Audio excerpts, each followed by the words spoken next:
How? Welcome to this video. Hello. People who find me fascinating: gay men, old people, and psychologists. Women, young people, and other musicians or artists are too preoccupied with themselves being found to be fascinating to find me fascinating. Ditto my mum. That was something I wrote ages ago. It's just come up on my screen on one of my artworks. Everyone should have 3 knee spikes, just in case. Hello and welcome to Fieros Reborn with me, Fieros, hungover. Not quite Fieros Reborn, Fieros hungover at the moment. Fieros feeling a bit swirly in his head still after yesterday. I got stoned, I got drunk. First I got drunk actually, then I got a little bit stoned. I got fairly stoned. I had 3 or 4 or 5 tokes on a spliff. And then I was like, this isn't working. And then I went, just a minute, maybe it is. I thought, okay, I'll save the rest of this doobie for tomorrow. So I had the last couple of few tokes today. But I wish that I'd actually smoked it when I was not drunk, because I think I missed out on some of the good effects. I still enjoyed some of the sensations of it. It just felt like I was accelerating through time and space again. But this time I was able to handle it better than the last time that happened. The last time that happened, that was far too intense and I was just freaking out. But this time I was like, oh, there's that again. Okay, bear with it, stay present, feel it. And I was trying to use it to like direct my body energies. It's really powerful. I think it can be used as a healing tool. I don't need a study to tell me that. I think that, in fact, if you were to do a meditative practice while on weed, it would increase the powers of the weed and increase the powers of the meditation practice as well. So I think that because, as I was saying in this other video, which is on my Ross Alistair Wilson channel, I was saying that it's an intensifier. So that's the experience I had of it anyway, which is to intensify my awareness of my inner body. So all my chakras became really strong. I was able to feel the whole, like all the cells inside my body really powerfully, and I was able to move my awareness and move that energy focus around my body quite strongly. So I'm already able to do that generally, but because of the intensification of the weed going on inside me, I felt like healing work that I would normally do with regard to like using my conscious energy to make myself feel better in different parts of my body, I felt like that was really intensified by the weed. So I wish that I wasn't drunk, because I think the drunkenness took the edge off my abilities, because I was drunk. You know, I couldn't really operate my brain properly, but I was able to do some of this kind of moving of the energy around in the body, and it was quite good. I wish I'd done it, as I say, sober to begin with, so that I would just have a clearer ability to move the energy around. But it was pretty cool. You know, I had some new creative thoughts as well. I watched a video about of Seinfeld, Ricky Gervais, Louis C.K. and Chris Rock all talking about comedy and stand-up from what I perceived to be quite a deep standpoint, because I was stoned and everything felt deep. But then I rewatched it again and I thought, this is really good, this is fascinating. And what with me and my desire to get back into stand-up comedy, I'm not saying it's a desire now. I don't know if it's a desire. I think it's something I have to do for myself. It feels more like a recovery of an old part of me that I need to get back. Something I need to do. I don't know if I want it to be a career, but I know that I have to do it for some sense of personal, I don't even know if it's accomplishment. It's a sense of self, to retrieve a sense of self that I lost and when I stopped doing it. Because one of my strongest senses of self actually came when I was on stage doing stand-up comedy. I felt most like myself while I was doing stand-up comedy on stage. And then I stopped doing it because my self-esteem was really low after being in hospital, and I was majorly depressed. And I went to one terrible gig where no one got my humour, and I wasn't really on the same page as them, because I'd been taught, right, by the 2 different comedy workshops. Sorry, no, I went to 2 different comedy classes, and then I also went to another comedy class, so I actually went to 3. I was taught by all those classes to have your material memorized and to basically you deliver your material, right? And I never really liked that idea. I always enjoyed the spontaneity of being in the moment and just riffing with the audience and having things to say, but never have it as a set down fixed entity as to this is what I'm going to say, because I always felt that's kind of forced. And then when I did it, oh my god, sorry. When I did it, god damn it, talking while hungover is not good. Maybe I'm gonna have to stop this video. Multi-pack can not to be sold separately. Bastards, they sold out to me separately. How dare they?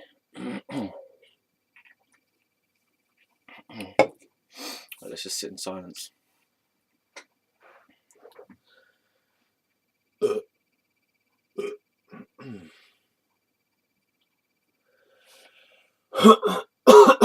Oh man. Can't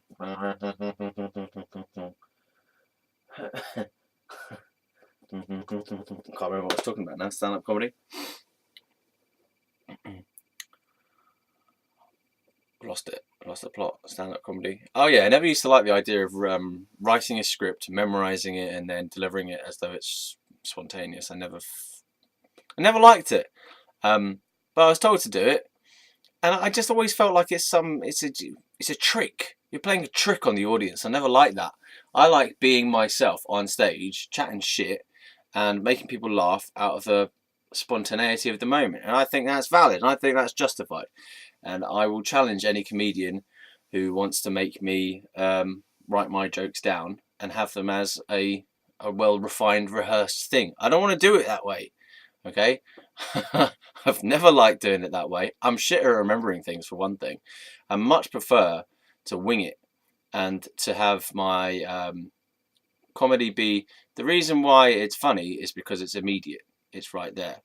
And it's real. And there's a sense of it could go wrong, but I'm safe in myself, and I'm cool with it going wrong. But when you have the script, it just feels dead to me. You know, when you have a set of words that you're going to do it the same every time or make adjustments here and there, it just feels, I don't know, it feels like I'm divorced from the actual audience because I'm having to remember material. Whereas if I'm being myself and telling things about myself and my life and observations that I find funny, as they occur spontaneously, obviously I know I'm in the mood for being funny. I know that's the purpose of me being there, so that's what that's my intention, and that's the focus of the thing. So I don't have a problem with that, I don't think. And I feel more successful when I do it. And in fact, if I look back at my other gigs where I've done things from a script, I've always felt like I'm always concerned about remembering things, and I'm concerned about the audience throwing me off of the script. And then if I look back to gigs where I've just been having fun and being on stage and just being myself and telling little stories or making observations or bantering with the audience and stuff, it's more fun that way, and it's funnier. I think it's funnier for me, as in I have more fun. I think the audience has more fun when I'm not thinking about a script, when I'm just being a present, wild, zany being. Yeah, so whatever. I think that I'm going to do that this year, coming, 2019. I still feel a bit like, am I really going to do this again? Who do I think I am? Who do I think I am to even be talking about this as well? Who do I think I am to have taken a 10-year break or something? Fucking hell. Yeah, nearly a 10-year break from doing stand-up comedy. And then to suddenly think, I've done like a couple of gigs here and there, and then to think, now I'm ready, now I'm important enough to go back on the scene, and I think I'm going to be much better than I was before. What happens if I go back to the scene and I'm worse because I haven't been practicing? Like all these other comedians have been practicing for 10 years, and I've just been sitting around having a wank for 10 years instead of doing comedy gigs, and therefore not improving my fucking stuff. And I come back after 10 years and they go, well, yeah, you're funny, but you're shit because you don't know what you're doing and you've been off the scene, so you never learned anything. So you're shit. You're funny occasionally here and there, But you're shit because you don't know what you're doing. You haven't been practicing. And you say the same thing 5 times in one sentence without realising how much you repeat yourself. And then after you said the same thing 5 times in a sentence, you say another thing 5 times again afterwards, just to make sure that people know that you said that you're repeating yourself, for fuck's sake. You know? That was my attempt at a meta joke. Okay, so let's carry on with the Fieros' story time now. Please, if you would be so kind to allow me to speak for another fucking hour or whatever. So we got to Cherries in the story. We're at Cherries. Cherry, the person, had a house. It is known as Cherry, apostrophe S, Cherries. The house belonging to Cherry. Okay, she doesn't live there now anyway. But so we got there. How do we get there? Well, I was born, I was raised, I was neglected, I was praised. This is a good song coming along.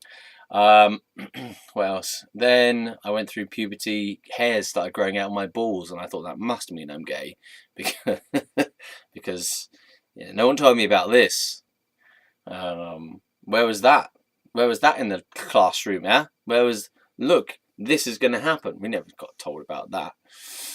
All we got told was things will start to change around a certain age. And you're like, what? What do you mean? Oh my God, what's this? And what's this smell? And what's this feeling? Why has my face exploded? You know? Why does my dick suddenly go up a lot of the time? And why does it seem to happen when I'm in IT? And what is it responding to? You know, what is this responding to? It just goes up any time. Up. Oh, walking around. Oh, I've got a boner. Oh, fuck. And then you have to pull your shirt out to mask the boner, so the shirt kind of like covers the groin area. And then you've obviously got teachers who are telling you off for having your shirt untucked. So you've got to tuck your shirt back in and make sure everyone can see your boner. It's a hard life being a teenager. Teenage boy, that is.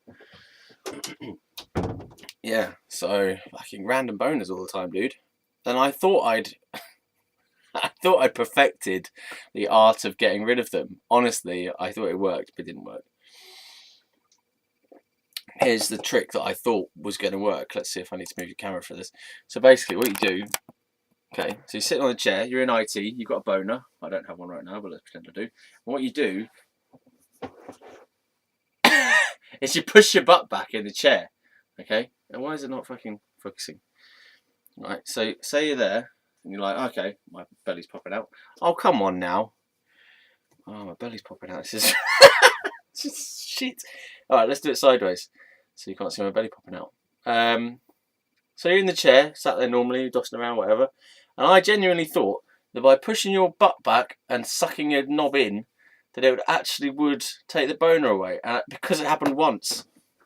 I did it once and it worked. But then every time subsequently it didn't work. But I told my mates, I was like, this is the way to get rid of it, okay? You just suck it back in like that. And I got them to do it and it didn't work. But you got to try something, haven't you? Fucking hell. So that was it really. It was the shirt untucked or the pull your butt back to try and suck it back in.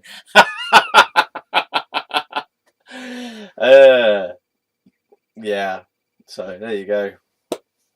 How to destroy an inappropriate, randomly inspired boner. They just come out of nowhere. Oh, it's like you have an idea. You know when you get a random genius idea, but it's your dick doing that. Instead it goes, hold on a minute. Where's that come from? The fucking universe? I'm just going to send Ross a random boner. Bing! Ah! Ah! I took the shirt. Okay, so where were we going? Oh yeah, so I was a teenager. I got through school after being bullied loads about being gay. I didn't even know what the word meant. Honestly, I didn't even know what the word gay meant. It was just bad. I actually didn't even connect it to homosexuality until, because it was going around at school, in primary school for years, the word gay, and it just meant bad, right? And it was similar to the word sad. Sad meant bad. Everything means bad. And I also said your chicken curry. That was bad as well, to be called a chicken curry. Anyway, that's just okay. So I went through primary school. The word "gay" was being bandied around as being bad. I never really connected it to what it actually meant until secondary school, probably first year or second year of secondary school, where I was like, oh, it means you do. I don't even really think I had an idea of what it even meant, you know. It was still just bad. It just meant bad. To be gay was bad. That was all we knew. I didn't have any really understanding of what homosexual activity really was. I understood straight sexual activity because it was in porn and stuff. You know, I found my dad's porn magazines, and I would use his porn magazines. Yeah, my brother found one of the porn magazines once, actually, and he was a lot younger. He was like 10, and I was like, "Don't tell anyone. You didn't see it." Denial in it. Because I was thinking, "Oh shit, he's found it." I've nicked it from my dad, and therefore, if word gets back that he's found this magazine that I've obviously found, I'm in trouble, and I'm also going to have an awkward, embarrassing conversation about porn and wanking with my dad. So luckily, it never happened. I used to actually keep a couple of his porn mags. God, in the shelf, sorry, above my bed in my I had a bunk bed kind of thing in my room to maximise space, so that I could have a bunk bed up top and then a desk underneath it, then a futon over the other side, so a sitting area, sleeping and working area. Whereas without that, I wouldn't have had enough space to have all those things in there. So yeah, I used to keep my dad's porn mags on the shelf above my bed, or at the head of my bed, sorry, the bunk bed thing. And it was always terrible when I'd lose something else in my room, like my keys or my wallet or something, and I'd ask my mum, "Mum, have you seen my keys?" or whatever. And my mum's standard approach to helping me find things was just to ransack my room. She'd just come into my room, just start looking around everywhere, and I was going, "Oh, no," you know. So she's like running around in my room, picking things up, looking in drawers, you know, and you're like, "Ah." No, no. And then she goes like looking up there. And I'm like, nah, no, it's definitely not up there. No, I know it's not up there. No, it's not up there. No, I'm okay. I think I'll find it myself now. So, yeah, I don't know. I never really managed to get my mum to not do that. She just come in, just start looking around and everything. Oh, God, secrets are everywhere. You know, you're going to uncover secrets.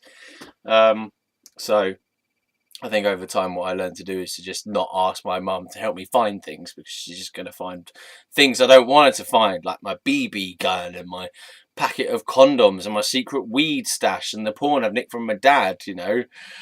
And the human head in the underground, in the underpant drawer, and the farts that I keep in jars of the dead people that I've killed. No.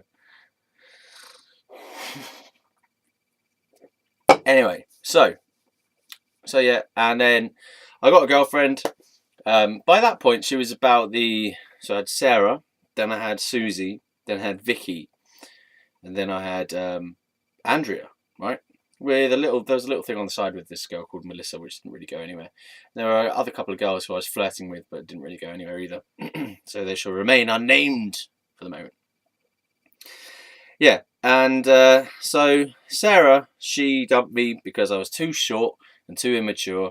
I was 1 year younger than her, and I think honestly she got a bit spooked when we got sexual, because I think we were both doing booby grabby kind of stuff for the first time. And I remember I got actually underneath her shirt and had my hands on her bra with the booby squeezing, and she said that we were going a bit too fast, and that she didn't want to do it. And then actually what ruined that relationship was me being a bell end, because I was too immature. So I think it was a fair reason why she broke up with me. What happened was I fancied her friend Polly. Okay, because I don't know, Polly was cute. I guess the only reason why I was with Sarah is because I knew her out of context. I met Sarah at a skiing holiday, right?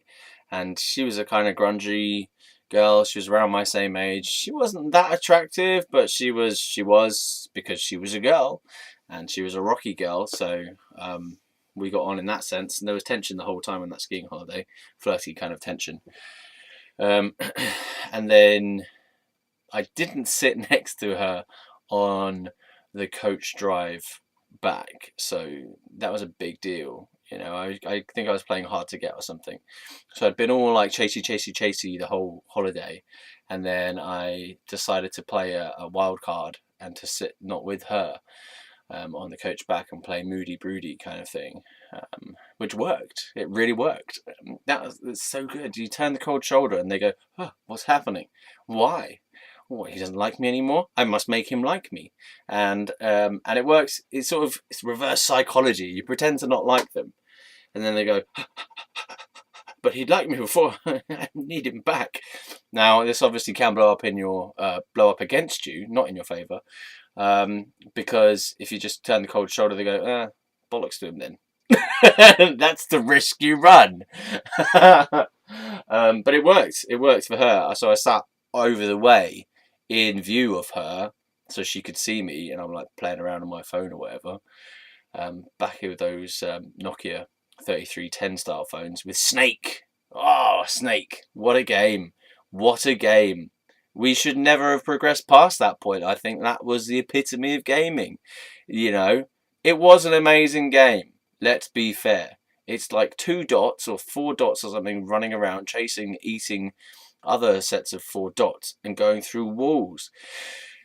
You know, it's ridiculous how much they got into that game. As in, how much addictive pleasure you can fit into a set of squares running around on a tiny little screen. This isn't Game Boy. This is like Game Boy divided by 4.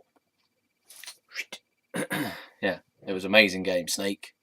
It's not as good now though, because they've got versions of Snake where it's all tarted up. I don't want that shit.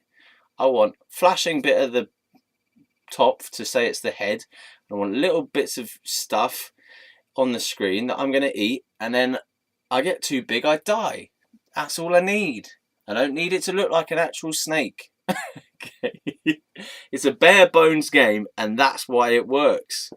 Because you're like, no distractions, just one goal. Eat things, don't die. Okay? I think that's probably where my life is going at the moment. Just eat things and don't die. I'm getting so fat.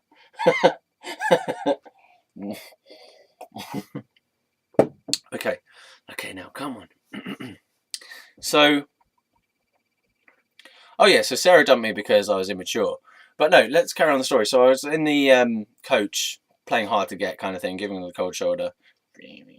You didn't, blah blah. You didn't do what you were supposed to do.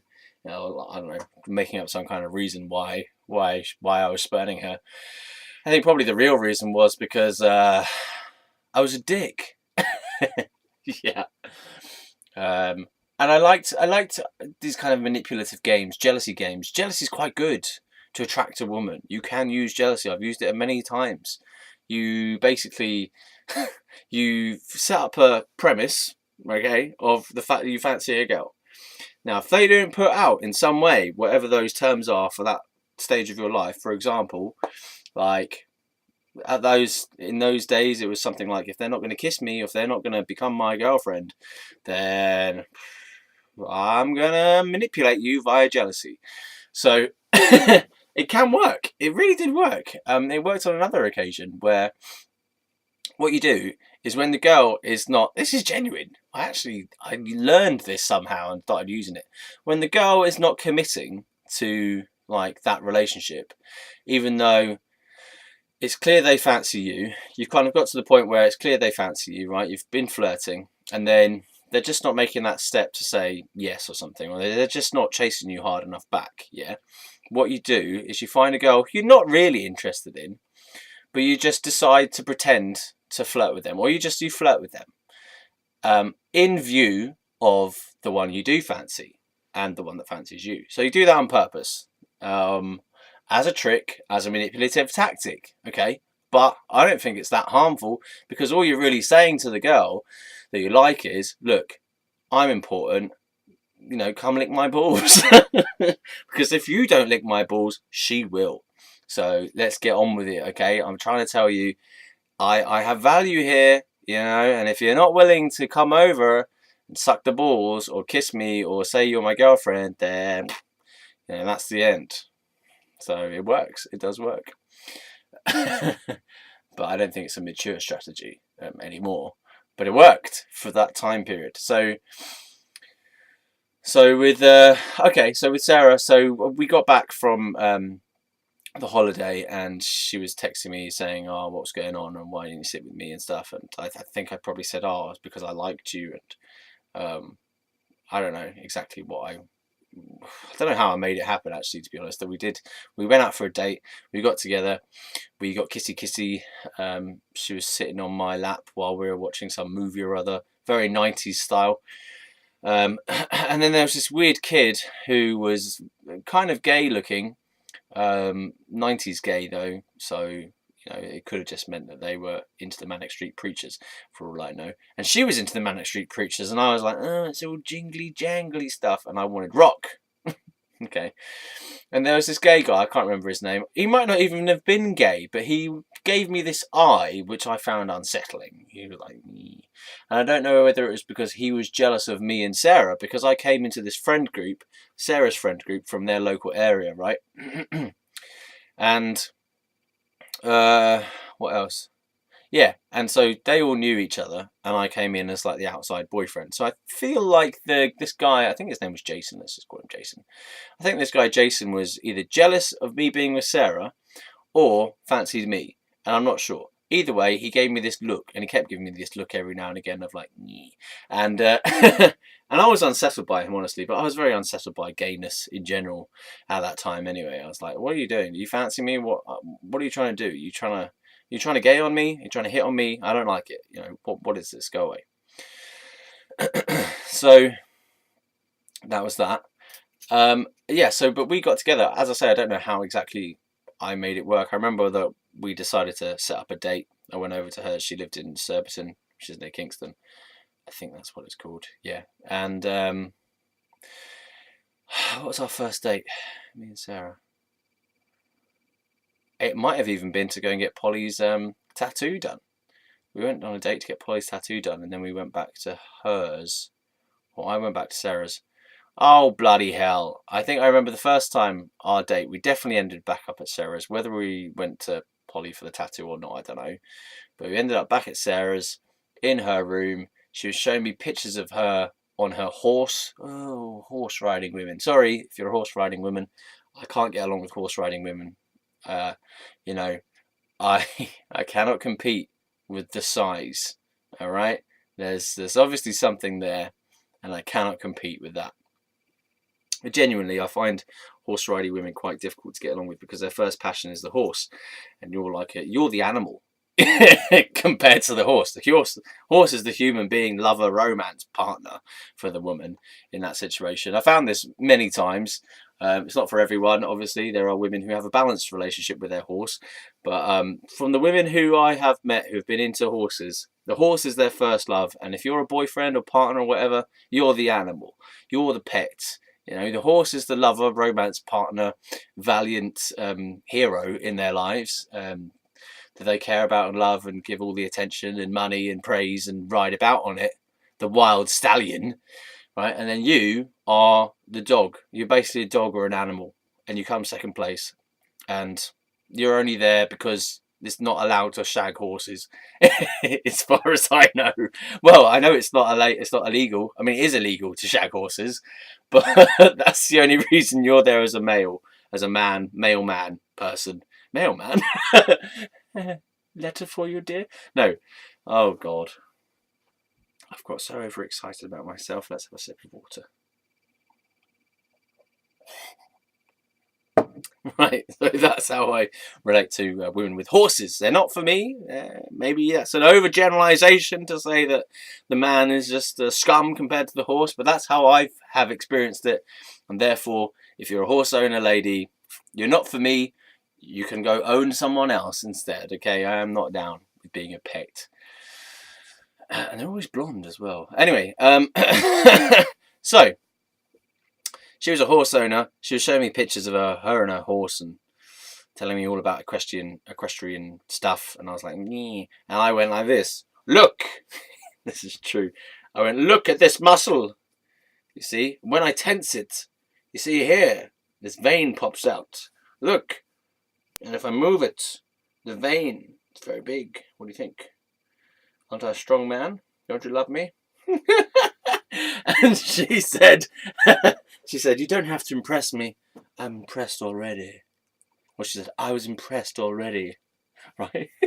This is all true. This is all true. And I think I must have done it with the right arm as well. Look at the muscle. Look at this muscle. Look at the vein. It's big. And when I move like this, it pops out. You see, big vein. And she says, you don't have to impress me. I was impressed already. So yeah, she was impressed already. So we got on the bed and we did the kissing, and the kissing was good. Felt really buzzy, amazing. She had braces, but they were not obstructive to the course of the intercourse of kissing. No actual sex though. But man, I was down for the kissing. I don't think I'd actually tongued a woman or a man, but I'd never actually had any proper kissing action until that point. She was a proper girlfriend. I was 15, she was 16. That was some good girlfriend stuff. Previously to that, all I'd had is pretend girlfriends that I made up to prove that I was a douche. Right? But I was trying to protect myself, to pretend I wasn't gay. Pretend I wasn't gay. So that means I must have thought I was gay. No, I think I was just afraid of being gay. Yeah, so I created these made-up girlfriends to try and kind of just put this question aside. They're saying, "Oh, why don't you have a girlfriend? Are you gay?" And I'm like, hello, maybe there are other options here, like these women have horses. Okay, so where are we going with this? So anyway, yeah, we got in the bed. The kissing was great. I'd never had kissing before. The only kissings that had happened was some spin the bottle crap on Halloween with a couple of girls, which was nothing really. It wasn't a real kiss, it was just a spin the bottle type kiss that had no feeling in it, which was meh. At least we didn't have to kiss the guys because they smelled. Oh god, some of them had to kiss the smelly guys. Pardon me. Okay, and before that, it was just me kissing a girl called Keely, who was my girlfriend when I was 11, and that was my first tongue kiss. And she had braces, and they hurt me. I think she bit me by accident. And I wasn't going to admit to I enjoying it. I don't think I did enjoy it. It was done in a truth or dare situation, actually, as well. It was truth or dare. Kiss your girlfriend. Kiss Keely. And she wasn't really even my girlfriend, She was just someone who I said was my girlfriend who hung out with her. I don't know. There was no real connection to her. I only got her as my girlfriend because I fancied her. I don't even know if she fancied me or what. We said we were girlfriend and boyfriend, but I don't know if we even liked each other as people. I just fancied her physically. I was 11, okay? And previously to that girlfriend, I was with this girl called Jenny when I was of age 10, and she was 11. So again, younger man, older woman. I knew how to pull them. But she told me stories about how she was with her ex called Chris, and that he'd been dry humping her, and they'd had sex with their clothes on, and I was like, whoa, no. Oh, no. What? Oh, well, this is too much, man. This is too much information. I don't even know what that is. What is that? So he put his penis inside her, apparently, while their clothes were on. And I was like, whoa, oh, what? So she was obviously now horny, because if you have a first experience like that sexually and it goes down okay, then I think that flicks a switch in you and you start wanting that again. You want more of that. And so she was hornier than I was able to deliver, because I was 10. I didn't know what the fuck, I don't know what's going on. I'm 10, and I found it uncomfortable and invasive and perverted when she put her little finger through a hole that I had in my t-shirt. up my armpit and tickled me. That was too sexual for me at that age. I was 10, okay? Also, I tried to be a man to pay for the date when I took her to see the film Flipper. And when I say I took her to see the film Flipper, we walked in together. Okay? And I paid for the ticket with my money. But her mum did actually take us in their car, but I took her. You know, I was taking her to see Flipper because I was doing the man thing. I was being the man. I was doing the date thing, and I was going to pay for the date, and I was going to be a gentleman. La la la. Honestly, I was stressed out about the whole thing. I was like, I have to pay for the money, but I did it. I was like, I'm the man here. I bought the ticket. We went in. We saw the film Flipper. I think we might have held hands and stuff in the Flipper film. It was okay. It was a good film. Dolphins, Paul Hogan, Crocodile Dundee with Flipper, the robot dolphin, I suppose. I don't know. Was he a robot? It's a bit like Jaws, but in dolphin form. So, then I came back from the Flipper film, and Jenny's mum insisted that she pay for the ticket. And I'm like, you're totally emasculating me right now. So I said, no, I insist. And then she goes, no, I insist. And I'm like, no, I'm the man. I will pay. I have already paid. And she was like, no, here, have the money. It's £4 or £5 or £6 or whatever. I was like, no, you're trying to give me money. You know, I'm a small boy. I'm 10 years old. I don't need the money, but money. And she wants to give me it. And I'm like, nah. But the principle is, I'm the man. And I took the woman for the date. It's a man thing. And I should stand by my principles. I was literally thinking this way. I stand by my principles. And I should not take the money. And she goes, come on, have the money. And I went, ah. So I sold out. I sold my soul. I sold my soul to Jenny's mum for £6. And I regretted that. And I've been regretting it ever since. Can't believe I did that. You know, I should have said no. And I did say no. She just forced the money into my hands. She said, here you go. You have it. And I was like, no, you've taken my rights to be a man. You've emasculated me. I am now just a boy with £6.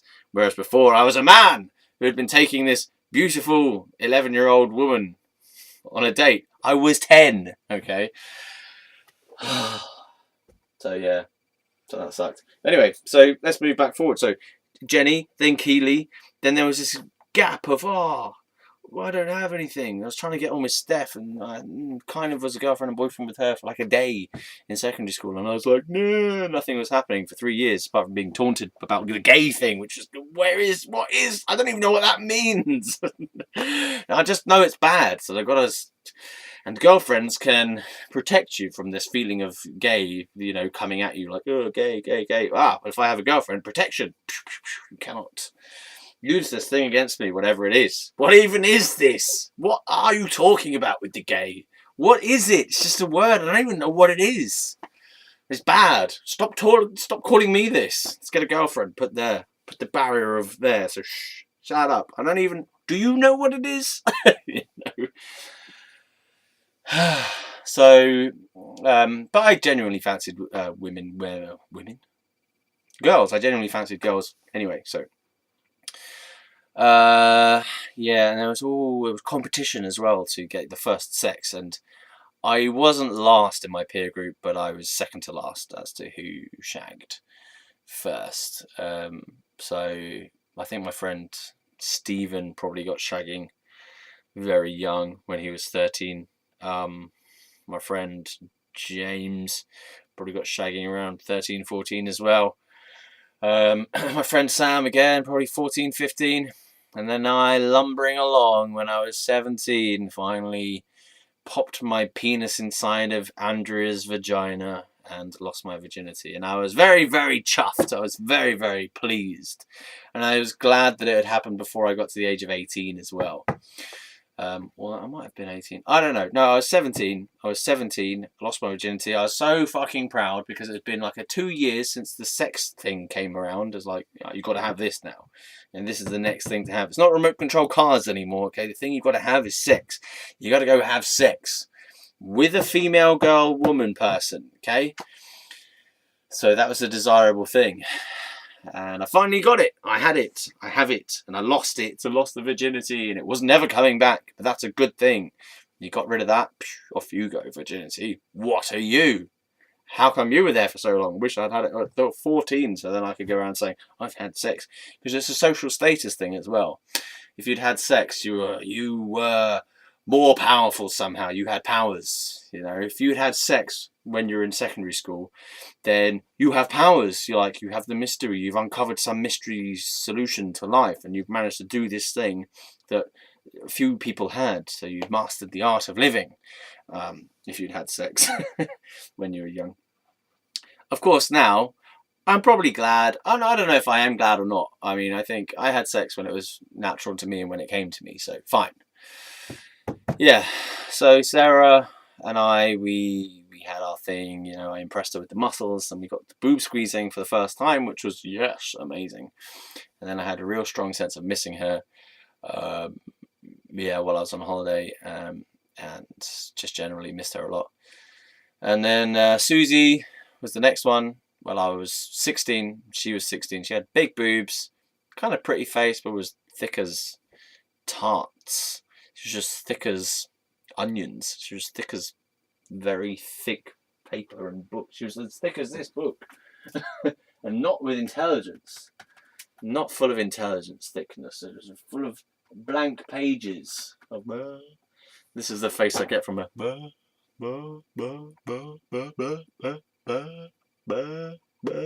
Okay. So we didn't work out. I don't even know if I got boob squeezing or not. I think I wanted to get boob squeezing, but I don't know if it was happening. I think we kissed. I'm not sure. We definitely hung out watching MTV. I distinctly remember watching Tenacious D playing Tribute on MTV around the time that it was coming out. So yeah. And I just ended it with her because I just couldn't be arsed with it. You know, she wasn't talking to me about her own inner life, and she was self-harming, and I just gave up. Basically, I was like, I can't do this. You know, gave up. Went out that same night with this girl called Vicky. Got with her properly. We were girlfriend and boyfriend. You know, it was an official status there. No Facebook back in those days, so I don't know how anyone knew anything, but we knew, and other people knew that, you know, boyfriend and girlfriend, hands off, stay away. She's mine, I'm hers, like that. So that worked for 2.5 months. Missed her terribly while I was on holiday as well. Got possessive and obsessive about what she was doing. Felt like she was cheating on me, even though she wasn't. It wasn't even though that I felt like she was cheating on me. I was just really hyper concerned that she might. I just wanted to know. I was really insecure, basically. I just wanted to know that she was going to be there and that she wasn't going off with someone else while I was away.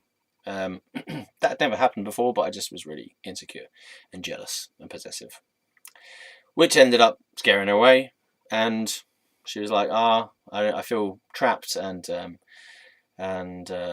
also I made this comment about her sounding common on the phone.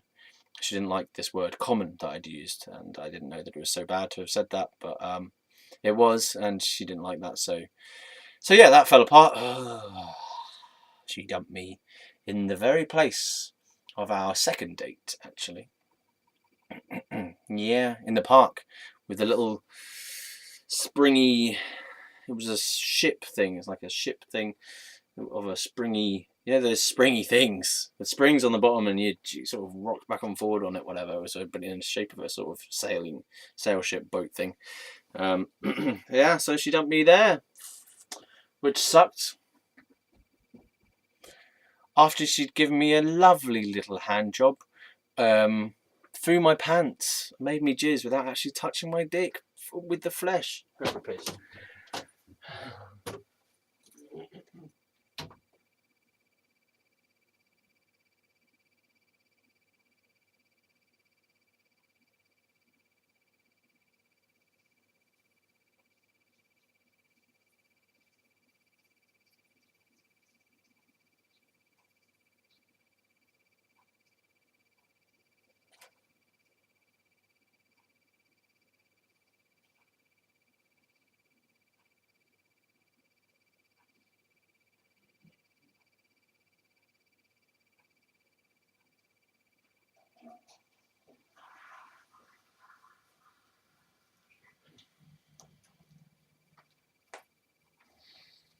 Okay, and then after Vicky, Andrea showed up. She was always there because we went to the same school and she'd been there since year 8, the second year of secondary school. And I suddenly became more aware of her. And I had this moment where she was like sat on this chair, diagonally opposite from me. So there was this row of chairs with the backs to each other. So you'd sit on this side or sit on that side, right in the row of like chair backs all along in the middle of the sixth form common room. She was sat on one side, I was sat on the other. Sounds like a song again. And I saw her, she was just kind of drifting off into space, you know, she was just, she looked a bit forlorn, a bit sullen, a bit depressed, a bit thinking, you know, distracted, like sad, thinking about something that she didn't want to think about, but was being sucked into this kind of like, zoned out thing. And I recognized that experience because I recognized having gone through those experiences myself, where you're zoning out, eating your cereal, like realizing that you've just glazed over completely and you're just shoveling it in. You're like, what? Oh man, I need to wake up. So I recognized it, and I recognized that she was probably processing or like looking. I could see her kind of looking at experiences in her head and looking at bad feelings and thoughts, and just going, oh. And I sort of connected with her in that moment. I was like, I see myself in her. I recognize her. I know where she's coming from. I've suddenly just had this kind of insight into who she is somehow. You know, I just suddenly like, I know what this is. I know what she's going through. I know what that experience is. I know who she is as well somehow. So I pursued her, and eventually we got together after she bit my elbow, which was apparently flirting on her part, and I was like, no biting, no biting, no biting, no biting. I don't care if you think it's fun, but pain, no. I think that might have actually won it for me, you know, standing my ground and saying no with the biting, no biting. Why are you biting me? You might find it fun, but that hurts. No with the biting. And then we had sex instead. Yeah. No biting. No biting. Yeah, damn sadomasochisms. Yeah. So then I was with Andrea. We lost our virginities to each other within about 3 weeks of being together, which was cool. It was at a good time. You know, we'd done boobs. We'd done. I don't know whether we'd done fingering, and I think we must have done fingering and maybe hand jobby type stuff already. We wanted to move things to the next level, and we both felt good about it. We knew that it was good and okay, and we felt right about it, so we did it. And it was shit the first time. Shit. It was great, but it was shit. And it was great to be doing it. It felt amazing, but in terms of performance, it was terrible because I just straight away. And so I think it was great for me, but I don't think it was very good for her, because it felt really good to actually have my dick inside a vagina and inside hers, because she was the person I loved. And then. But you know, I just being unprepared for that intensity of feeling, I just jizzed very quickly for the first few times, and then after a while I got over that, and we could actually have a decent bit of sex before I jizzed. But I wasn't really much in control of when I jizzed, honestly. But yeah, we had some good times sexually. We were a good couple in some ways, in terms of our intelligence and interests were really well matched. Our sense of humour was matched well. You know, we had a really strong connection. We weren't very fidel. We were infidels. We did not have much fidelity to each other, at least mentally and emotionally. Is that the right word? Fidelius? We did not have much faithfulness. We stayed faithful sexually and in terms of contact and stuff, but we were flirting outrageously with other people, both of us. So we weren't exactly very faithful on all levels, which was difficult for me because I found it stressful and depressing when she would flirt with other people. So I went into the music room and wrote songs instead while she was flirting with other guys, and she would occasionally realise that she'd done something that I found upsetting, and she would come and see if I was okay. I kind of did it to attract attention from her, really, like, you know, you're pissing me off, I'm going to go away, so you got to come find me and work out why you've pissed me off. But yeah, I just wanted to kind of tune out from it and get away from it. So I went to write songs in the music room instead. And I wrote a couple of good songs while I was moping over Andrea flirting with some other guy. There's always a plus side to everything in life. If you can find it, it's there somewhere.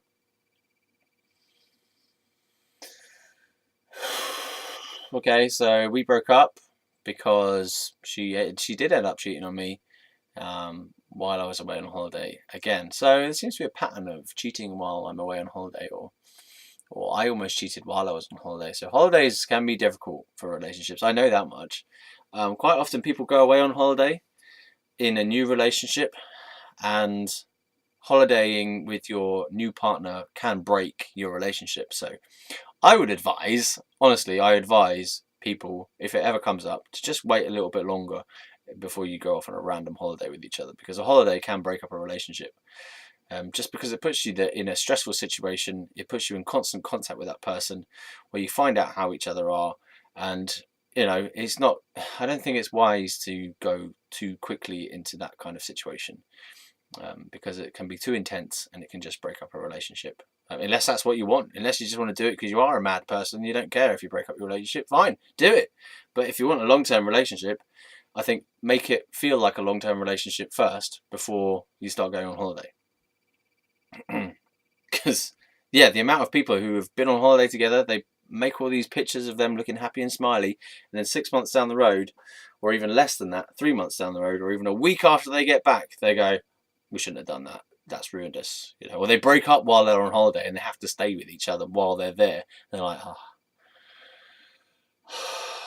Same deal with moving in with someone too quickly tends to destroy things, I find. I think that it should be, this is just my personal opinions, obviously. I think that moving in is a stage that you have to work towards, that feels natural and right, and that has a sense of, the right step forward for both of you, that makes sense on all levels that it affects, and it should be a mutual decision as well, that you should both be in the right place on it for it to happen. That's just my opinion. Same thing with like marriage and stuff. I'm very structured in my feeling about how relationships should go. I feel like it should be, you get to know a person, you have sex with them, you date them, as in, you're exclusive, or you come to exclusivity, then you deepen your relationship, get to know them further, you start to structure your life together a bit more. Then next stage, obviously moving in, then my views on moving in with someone is to be with them for at least 2 years before you start considering engagement and marriage. I read this somewhere in some book. I think it was a book called Reading People, actually. Or I don't know exactly what the book was, to be honest. But it said something like, okay, you got to think, if you've gone past 2 years, are you starting to think about marriage or not? And if you've got to 5 years, what are you doing? What are you doing?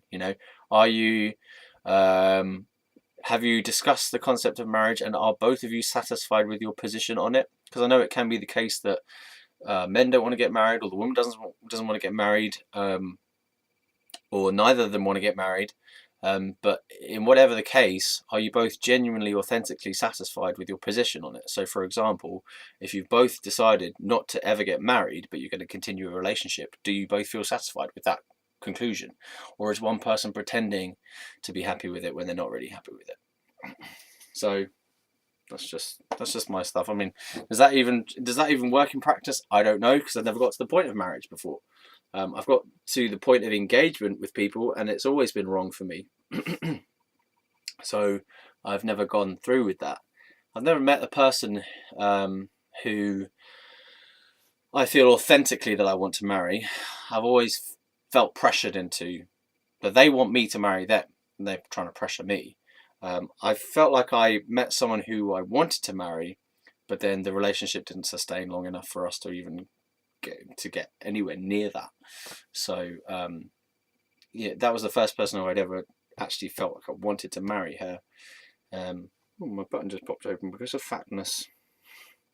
And then so with her, I knew that she was the one for me, but the situation turned out that was either incorrect or vastly misplaced in terms of time. There is a slim chance that she is the one for me, and that after a while of us being apart, that there is a possibility that something could work between us. But I'm not like holding my hopes out for it anymore. I was holding my hopes out for it for ages, but now I'm like, I just want to forget about her for a good period of time. And I think that, honestly, if anything would happen for us in the future, there would have to be a big period of time where we just have absolutely no thinking or feeling about each other to heal and rest from, pardon me, from the stuff that did happen. So it's like I don't even want it to be around my thinking, you know.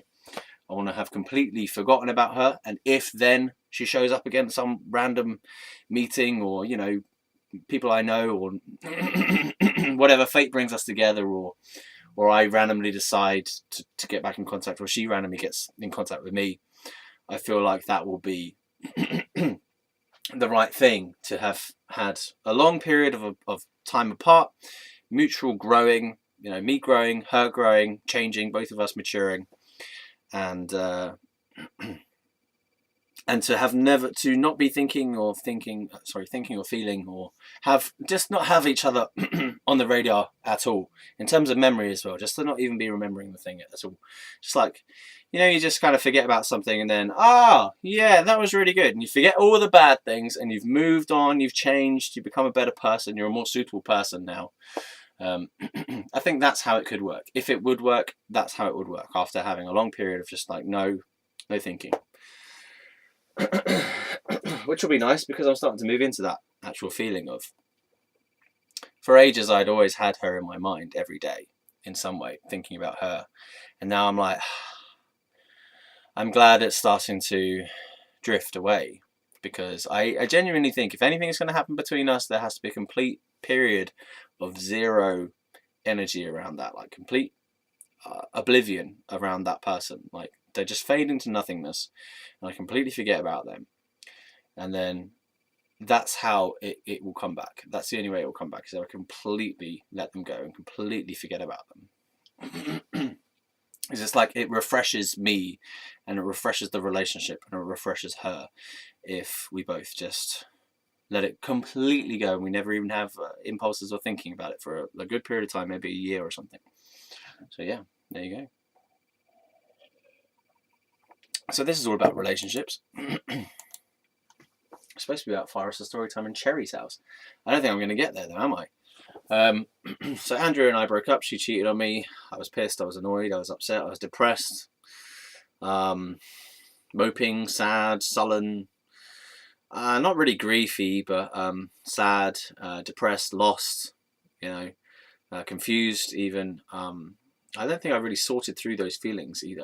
I didn't experience the feelings fully enough in order to get through them. So they got stuck, and they hung over into my relationship with Charlie. When he started pursuing me, I was saying I was moving on from Andrea. I'd cut my hair off because the hair that I had in the relationship with Andrea was long, and after we broke up, a month or two afterwards, I got the haircut done to symbolically change my image of myself, and to freshen up, and to move on, look at other people and stuff. And so when Charlie started trying to get with me, I was still emotionally really tied to Andrea, still in myself, not in the situation. Like, we weren't tied to each other. Like, I was still attached to her. I was still pining for her. So I wasn't over her, right? And so that filtered into the relationship with Charlie. I mean, I was mentioning Andrea all the fucking time. In fact, I probably still mention Andrea as much today as I ever did, which is weird. And I still have dreams about her. I had a really good dream with her the other day, 2 days ago, or yesterday, where my dream buddy and her were together and happy. Whereas in previous dreams, the Andrea thing had been almost. It was always almost, and her being far away, and her being not on the same page, and her being with someone else, or she was going to come and then she didn't come, or we were going to have sex and we didn't have sex, and it was always a missing of opportunity, you know, a sense of unavailability, a sense of frustration as well. Like, why is she not coming to me? Why doesn't she stay with me? Why is she so unavailable? Why isn't she here? Why doesn't she just be with me? And a sense of pining, suffering, frustration, neediness for her. And then actually this type of dream now has happened twice. So the last one before this most recent one was about us getting married or being married. And we were getting married. We were sat around kind of, you know, the table that you're at when you do a toast as the groom. You know, you're at the dinner table at the reception, something like that. And we're there, and either we are married or we're going to be married or something. I don't know, but it's a good situation. It's not an entirely perfect situation. I still feel a sense of lack, somewhat, very small amount in that. Like there's a sense of she's not quite fully here with me, on the same page as me, but she's more here than she's ever been, right? And we're pretty happy. Now this most recent one, I'm trying to remember it more clearly. I feel like she was there. She was there. We were together. I remember us having fun in the dream together. We were being ourselves. We were making jokes. We were in love again. We were being loving towards each other. And I just want to mark this out as being like very unusual and happily unusual, because as I've said, for all I can remember, for the whole of my life since we broke up, was a feeling of missing, loss, disconnection, pining, neediness, craving. Craving is a good word. Craving for her in my dream space. And also craving for her in my external life. I'd occasionally go through waves of thinking about her again, and waves of remembering the relationship, and waves of remembering what it was like to be with her, and waves of remembering her as a person, and waves of even feeling like her, as in feeling like I have become some of the things that she represented to me, like certain qualities of sensitivity and kindness and compassion and wit and sparkle and things like that. I felt like I was acting like Andrea. I went through that period, and that happened in the dream as well. I felt like we are really connected in this dream, and I was really happy, and I actually felt happy for the whole day after that, really. So I don't know what that means. It might be like a premonition type of thing. Maybe. I mean, I don't know. I don't know if I'd actually find her attractive in real life anymore. I might do. But in the dream, it was a happy situation, and it felt like maybe there's more to come as well in terms of those happy dreams. I feel like something shifted amazingly, and it was sort of like, I don't know how to interpret it really. What does it mean? But I felt happy from it. I felt happy in the dream, and I felt happy afterwards, and I felt like a coming home. I felt like something had returned to me that I was lost, and it was like my inner happiness, my inner self, my emotional self seemed to be represented by Andrea in the dream. So when we were together and happy in the dream, I woke up feeling like I'd regained a part of myself inside me. It was like my heart and chest area had finally got my feeling of emotional happiness back, because I can manifest happiness in terms of like I can act happy and be kind of happy, as in be not depressed and be not dead inside, be alive inside, but not feel really passionately happy, you know, not feel emotionally happy. I suppose I can feel happy in my head and in my body, and in the way I am with people, but to really have that sense of a real emotional happiness as well. It's like it's a very warm and sweet, tender happiness that's much more fulfilling than this kind of weak happiness. So I woke up feeling this kind of like genuine, a deeper happiness than I had previous to that. And I hope, and I sense actually, that there will be more of that returning sensation, so that feeling of emotional happiness to come back more and more. And I guess in the dreams it will be along that line of me and Andrea in the dream becoming closer and happier and more connected and more committed. I think there's a sense of commitment that needs to happen.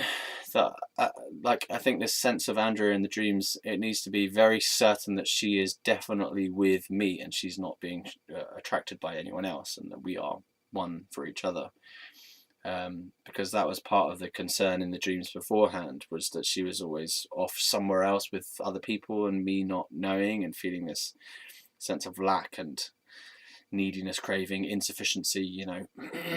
Where is she? And she's supposed to be here and she hasn't showed up, and she said she was going to show up and we were going to have sex and we were going to be back together, and she said we were going to be back, and she was here briefly and then she's gone again, you know. It's all like that. So yeah, so I see that things are good in my dream landscape at the moment. Things are good, things are getting better. Yeah, I haven't been chased by dinosaurs for ages. I really want to have a dinosaur utopia dream where I'm riding dinosaurs and I conquered them. They're my slaves now. They don't chase me anymore. And maybe I have to have some dreams to get to that state, as I've said before, where I'm feeding them, or I'm like teaching them, a bit like Jurassic World, Fallen Kingdom style. Or Jurassic Park World. Jurassic World Park. Jurassic World, the first one, was that called anything? Just Jurassic World? Yeah. Whatever. So my relationship with Andrea really filtered into my relationship with Charlie, and he used to flinch every time I said her name, because I would always be talking about her all the fucking time. It must have been a real drag for Charlie, and he'd be like, he'd bear through it, and there's that name again, and eventually he stopped flinching and he just kind of got used to it. But I don't think that's a good thing for our relationship. You know, I wasn't over her. I was still in contact with her. Charlie was pissed off that I was in contact with her, but I was like, I'm not going to let go of this person, lose my friendship with this person, because she's really important to me. And honestly, I'd rather be with her. Yeah. Okay. What else? Then I was with Charlie, and that was horrible. I guess it was a good growth relationship overall, but it wasn't an enjoyable relationship. It was good for growth because there was so much conflict and so much challenge. But it sent me insane, basically. It wasn't the weed. My mum even made a reference to this recently. She said, "Oh, you've had a lot of trouble from the weed in the first place." So I was thinking, you know, it's a very convenient excuse to blame my psychosis on me smoking weed, but I don't think it is. It may not even be part of the picture at all. I think that the more pressing picture was the feeling of emotional. What's the right word? Secrecy sounds wrong, but in my family, not much truth telling from an emotional level was going on. Very logical, very mind-based relationships. Yeah, so not much emotional component. I think that was missing, and I think that contributed to my sense of self feeling lacking. And also, the relationship with Charlie, I think, was what pushed me over the edge in terms of sanity.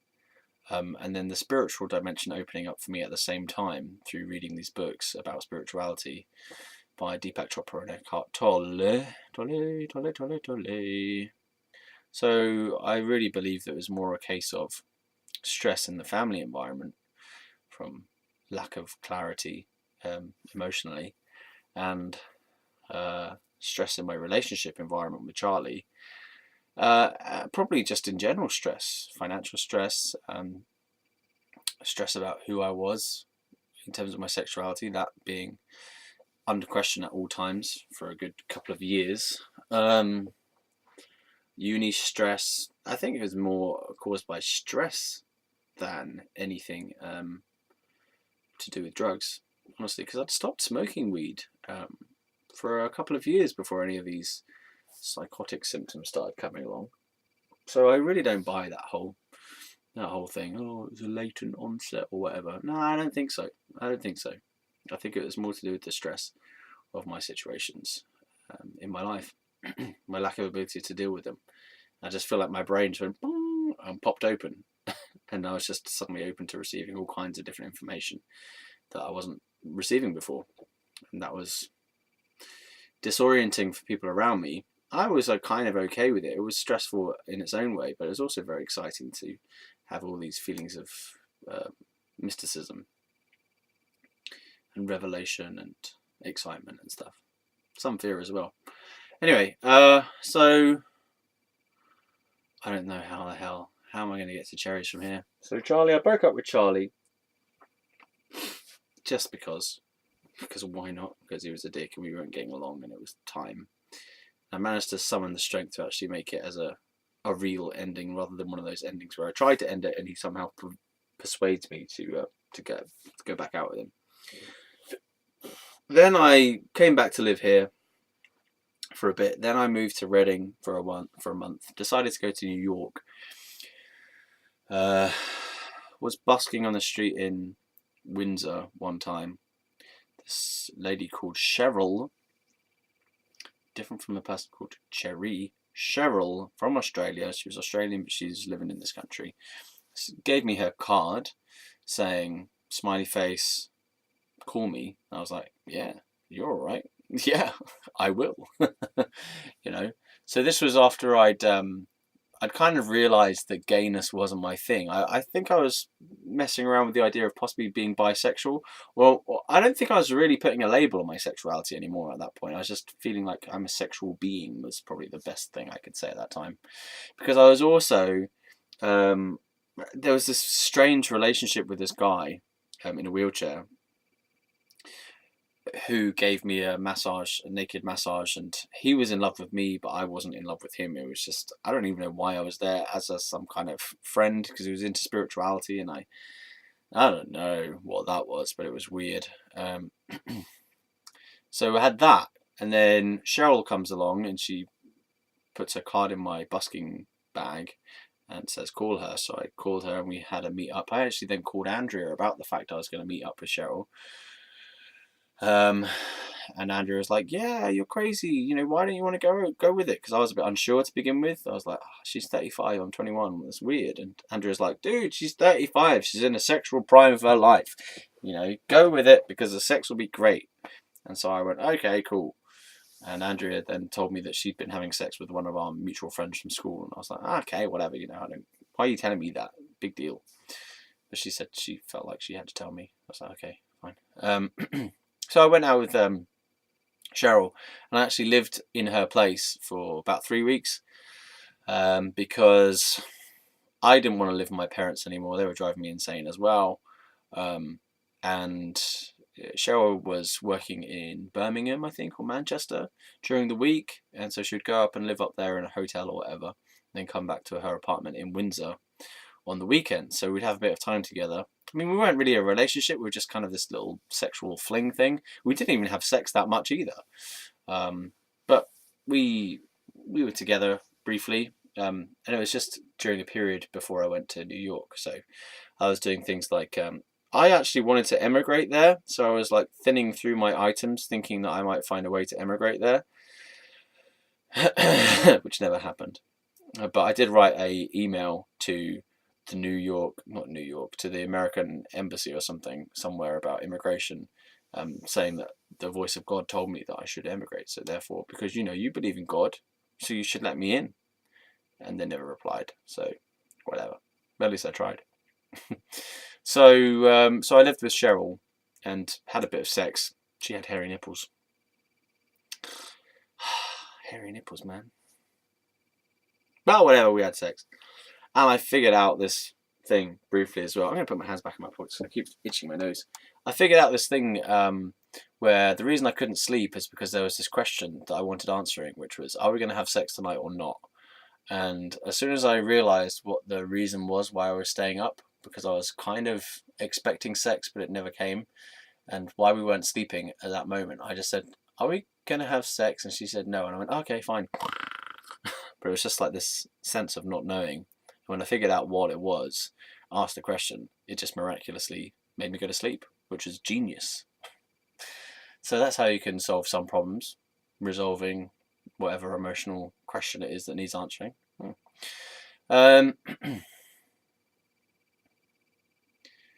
Yeah, because it was a feeling of something being suspended, some question being suspended, and when the question was resolved, then I went to sleep. It was fine. Okay, that was just a strange learning, but I found that quite an important learning to make. I don't know why, but it was important to have gone, I was intelligent about myself then. I understood what was causing my distress or my non-sleepiness, and then I managed to solve it using the power of my own intuition and self-knowledge. Yeah.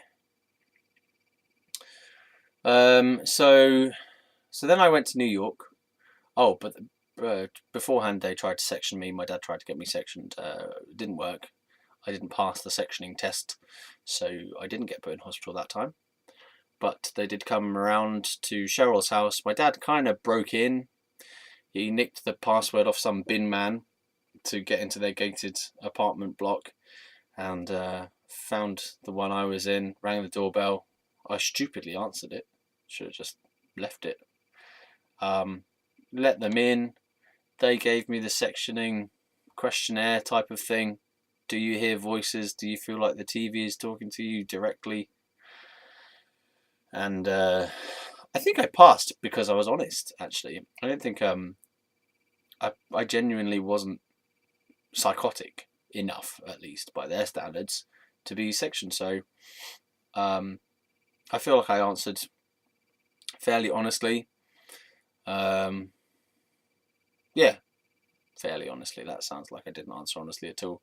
Well, I had a sense that maybe I was spinning things to make sure that I didn't get sectioned. You know, I definitely didn't want to be sectioned, so I think I was making things appear better than they were so that I could pass the test. That's more truthful to say that.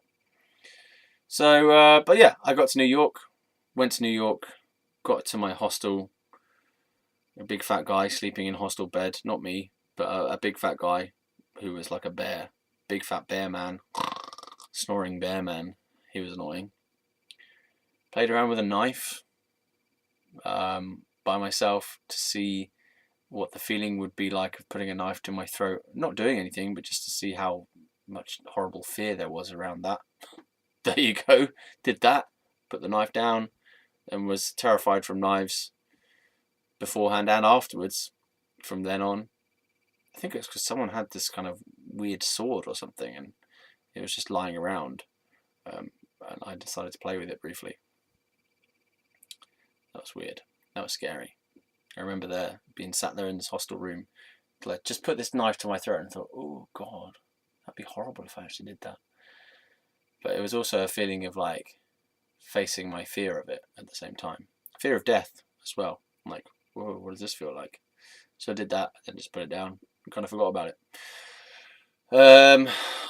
But then I later used that as a threat to my parents. I said, do you want me to put my knife to the throat? The throat, my knife to my throat, the knife to my throat, sorry, as a way to scare them or to manipulate them to stop abusing me, basically. So yeah, that was a chaotic event. Shit's getting dark. So America was fun. It was great. It was really, really good.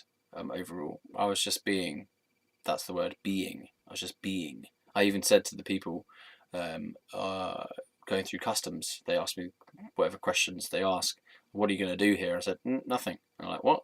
I'm like, yeah, I'm just going to go around and just look at stuff. I don't want to do anything. I just want to look around. I just want to be here. I'm just going to do nothing, bum around, got hostels. And they were like, okay, whatever. I think they just mainly wanted to see if I was going to try and work. I had no intention of working, for goodness sake, no. I genuinely just wanted to be there, and be in being mode, consciousness mode. Just hanging around, just sitting about, not doing anything, observing, watching, non-intentional. No intention to do anything as such, just to be there and to just go with the flow. If something comes up, then to go with it. But I didn't have a structured plan. I didn't have an itinerary. I didn't have things I wanted to see or things I wanted to do. I wanted to be there and just be there.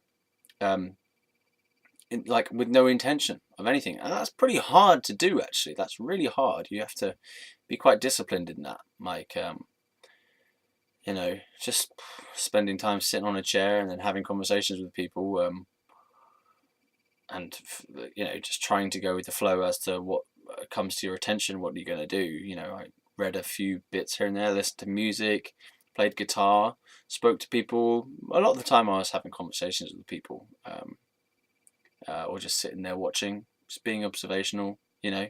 I think people probably found me creepy and weird because I wasn't, I was like that kind of person in the corner who's just sitting there like people watching while everyone's there. So I'm people watching when they know I'm watching them. You know, there was no malicious intention or anything. I was just basically being there, just watching how people behaved, um, you know, feeling the flow of the moment. It tended to be that I'd just be sitting on a chair, like kind of in eyes open meditation, you know, just being there and feeling the flow and the pulse of the stuff. Go out and get pizza with my friend Anthony, talk about acting and theatre and scripts and stuff with my friend Joey, play guitar with my friend Anthony as well, go into the staff room and pretend like I'm a staff member basically and hang out with all the staff there until the manager comes along and goes, are you meant to be in here? And I'm like, yeah, well, he's okay, because I'd been in there so long in that hostel, staying in there, and I knew all the staff anyway, so they kind of kicked me out occasionally, and then I just went straight back in, and that was where I'd hang out in the little staff room with people. Yeah, so that was cool. Then I met this girl called Francie, who came to that hostel. The Jazz on Lennox hostel was my main hostel that I stayed in, although I did stay in other hostels briefly. Jazz on Lennox was the main hostel that I stayed at. And this girl called Francie showed up, who was from Baton Rouge, Louisiana. And she came to the hostel for like a week or something, then she had to go. But we exchanged contact details and ended up that my hostel time was running out, or had run out, and I was getting desperate, and I suddenly thought, oh, maybe I could go and stay with Francie. So she actually had that same thought and feeling at exactly that same time, and we spoke to each other on the phone, and I said, I've been thinking maybe I could come and stay with you, and she was saying, oh, you know what, I was literally just thinking that today, maybe you could come and stay with me. So I went and stayed with her. Disastrous move, absolutely terrible move, ridiculously horrible move, because I was then trapped in this person's house with not very much to do. She was going to university during the day. I occasionally went with her to university and just bummed around in there. But that was bad. It was really bad. It was a bad situation. Because our relationship started off okay, but then I guess I was too invasive and she was too screwed up for her sexuality. Like, her sexuality was way worse than mine in terms of having a stable sense of it. You know, my sexuality was mainly straight, but I was also open. I was just kind of sexually open. I didn't really label it at that time either. So I was just, I'll go with the flow of how sexual interactions were happening. You know, I'd go with how I felt and what I wanted to do. And when we met in the middle with whoever else was there, then stuff would happen. When other people wanted to be with me and I wanted to be with them, you know, it would happen very spontaneously and without any judgment or labeling or calling it a relationship or anything. It's just kind of, stuff was just happening and it felt okay. But her feelings about sex and sexuality were very muddy and very judgment oriented. You know, she had to have a category for herself, and her categories were constantly in conflict with each other. You know, was she straight? Definitely not. Was she gay? She definitely thought she was, but then she had this bisexual feeling about her.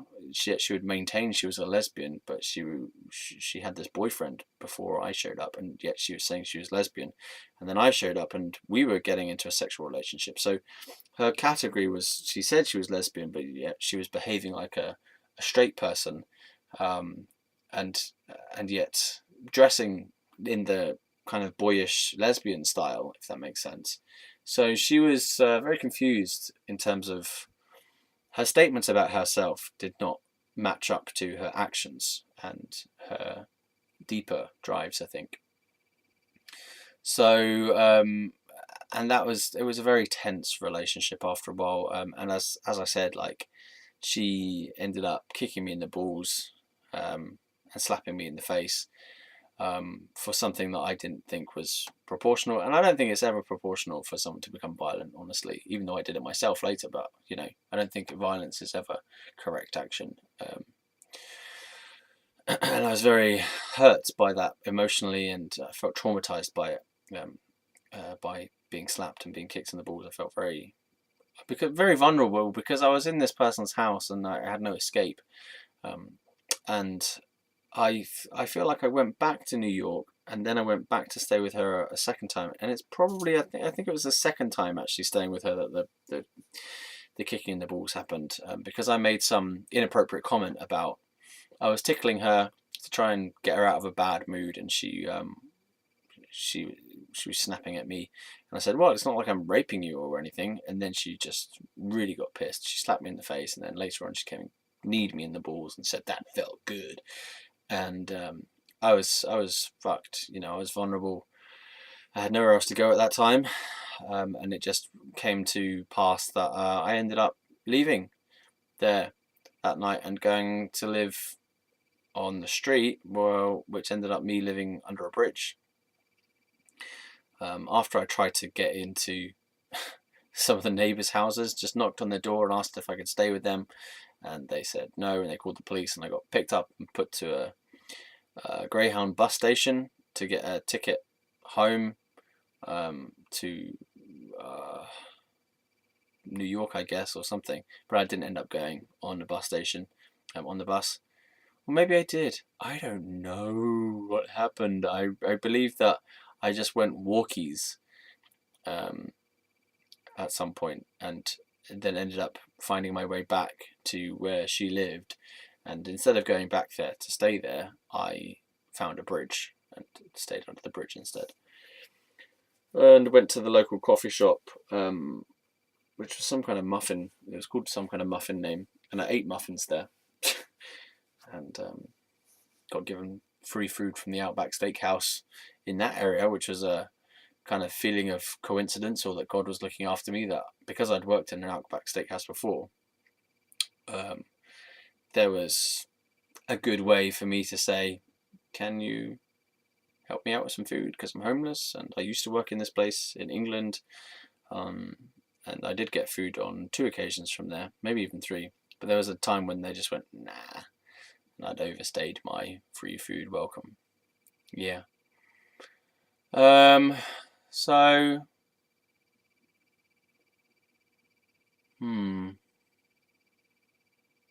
So I stayed under a bridge, and then a tramp hobo guy came along, and I observed him and how drunk he was all the time, and how he was always telling me about... He wasn't really telling me, he was just speaking into the air, and I happened to be there. I think he probably would have been talking to himself if I wasn't there. But maybe he was talking louder because I was there. So he was shouting into the wind about all these people who had wronged him, and they were always... He would always call them damn crackhead niggers. Damn crackhead niggers, blah, blah, blah. You came for me and said blah, blah. I say you can't. And it was completely incoherent, but it was obvious that he was upset by the situation of these damn crackhead niggers, blah, blah, blah, blah, blah. And then he would occasionally say, but you're a green boy, you got to get out there and make yourself some money. You got to get out there and make you some money. I got to show you the ropes. And then there was this teenage girl who came... had run away from home, and she was like over there across the little stream. So we had this little stream valley thing, and we were up the top underneath this bridge, and there was the stream underneath, and the cars going overhead. And then over there by the pillars of the highway bridge, this girl came along. I guess she's like 15, 16 something. So she sat there by herself, obviously run away from home briefly. And my hobo friend was like, I don't know what's wrong, but I'm gonna stick it in her. I'll stick it in her. And I was thinking, oh God, what is this situation? Who is this person? This is fucked. So he went over. We both went over and spoke to her, and he was trying to console her or something. And then I think maybe he was working on her to try and stick it in her, but she was having none of it. And I just decided, okay, fuck this. You know, we're not helping her. I'm going back to over there. I guess I wanted something, maybe fancied her briefly, Then I was like, nah, this is not happening. This is not working. So up I went back to the bridge and just sat down. And he came back and was like going, I'll still stick it in her. If she said yes, I'll stick it in her. Haunting memories, these are. Haunting images. That's his penis. That. Anyway. So, yeah. Okay, so I ended up coming home from New York and coming back to live here. My parents were not equipped to deal with me post-America, shall we say. My time schedule was completely off. I had learned to just do everything by feel. I didn't have a structure to my life by that point. I was just doing everything spontaneously based on how I felt and what I wanted to do. And they lived a very structured 9 to 5 style life. Structured sleep pattern, structured eating pattern, and I was of the feeling by that point, having been so free for the past 3 months, that I would eat when I wanted to eat, sleep when I wanted to sleep, do what I wanted to do whenever I wanted to do it, regardless of time. And this really conflicted with my parents' habituated, structured lifestyle, which is all based around time and money, and habit. So my life was very much non-habitual by that point. It was very much decide to do things as if for the first time all the time. Basically, it's like, oh, I'll do this now, and then, oh, I'll do this now. It wasn't ever like, this is the plan and this is how things are going to go, and at this time this is going to happen and I'm going to do this, and la la la. It was always like, eat when you want to eat, sleep when you want to sleep, for as long as you want to as well. And it was all very much like that, based on feeling and intuition and just present moment decision making, rather than doing the things that you have always done in the way you have always done them, in the kind of structure that you've always done them.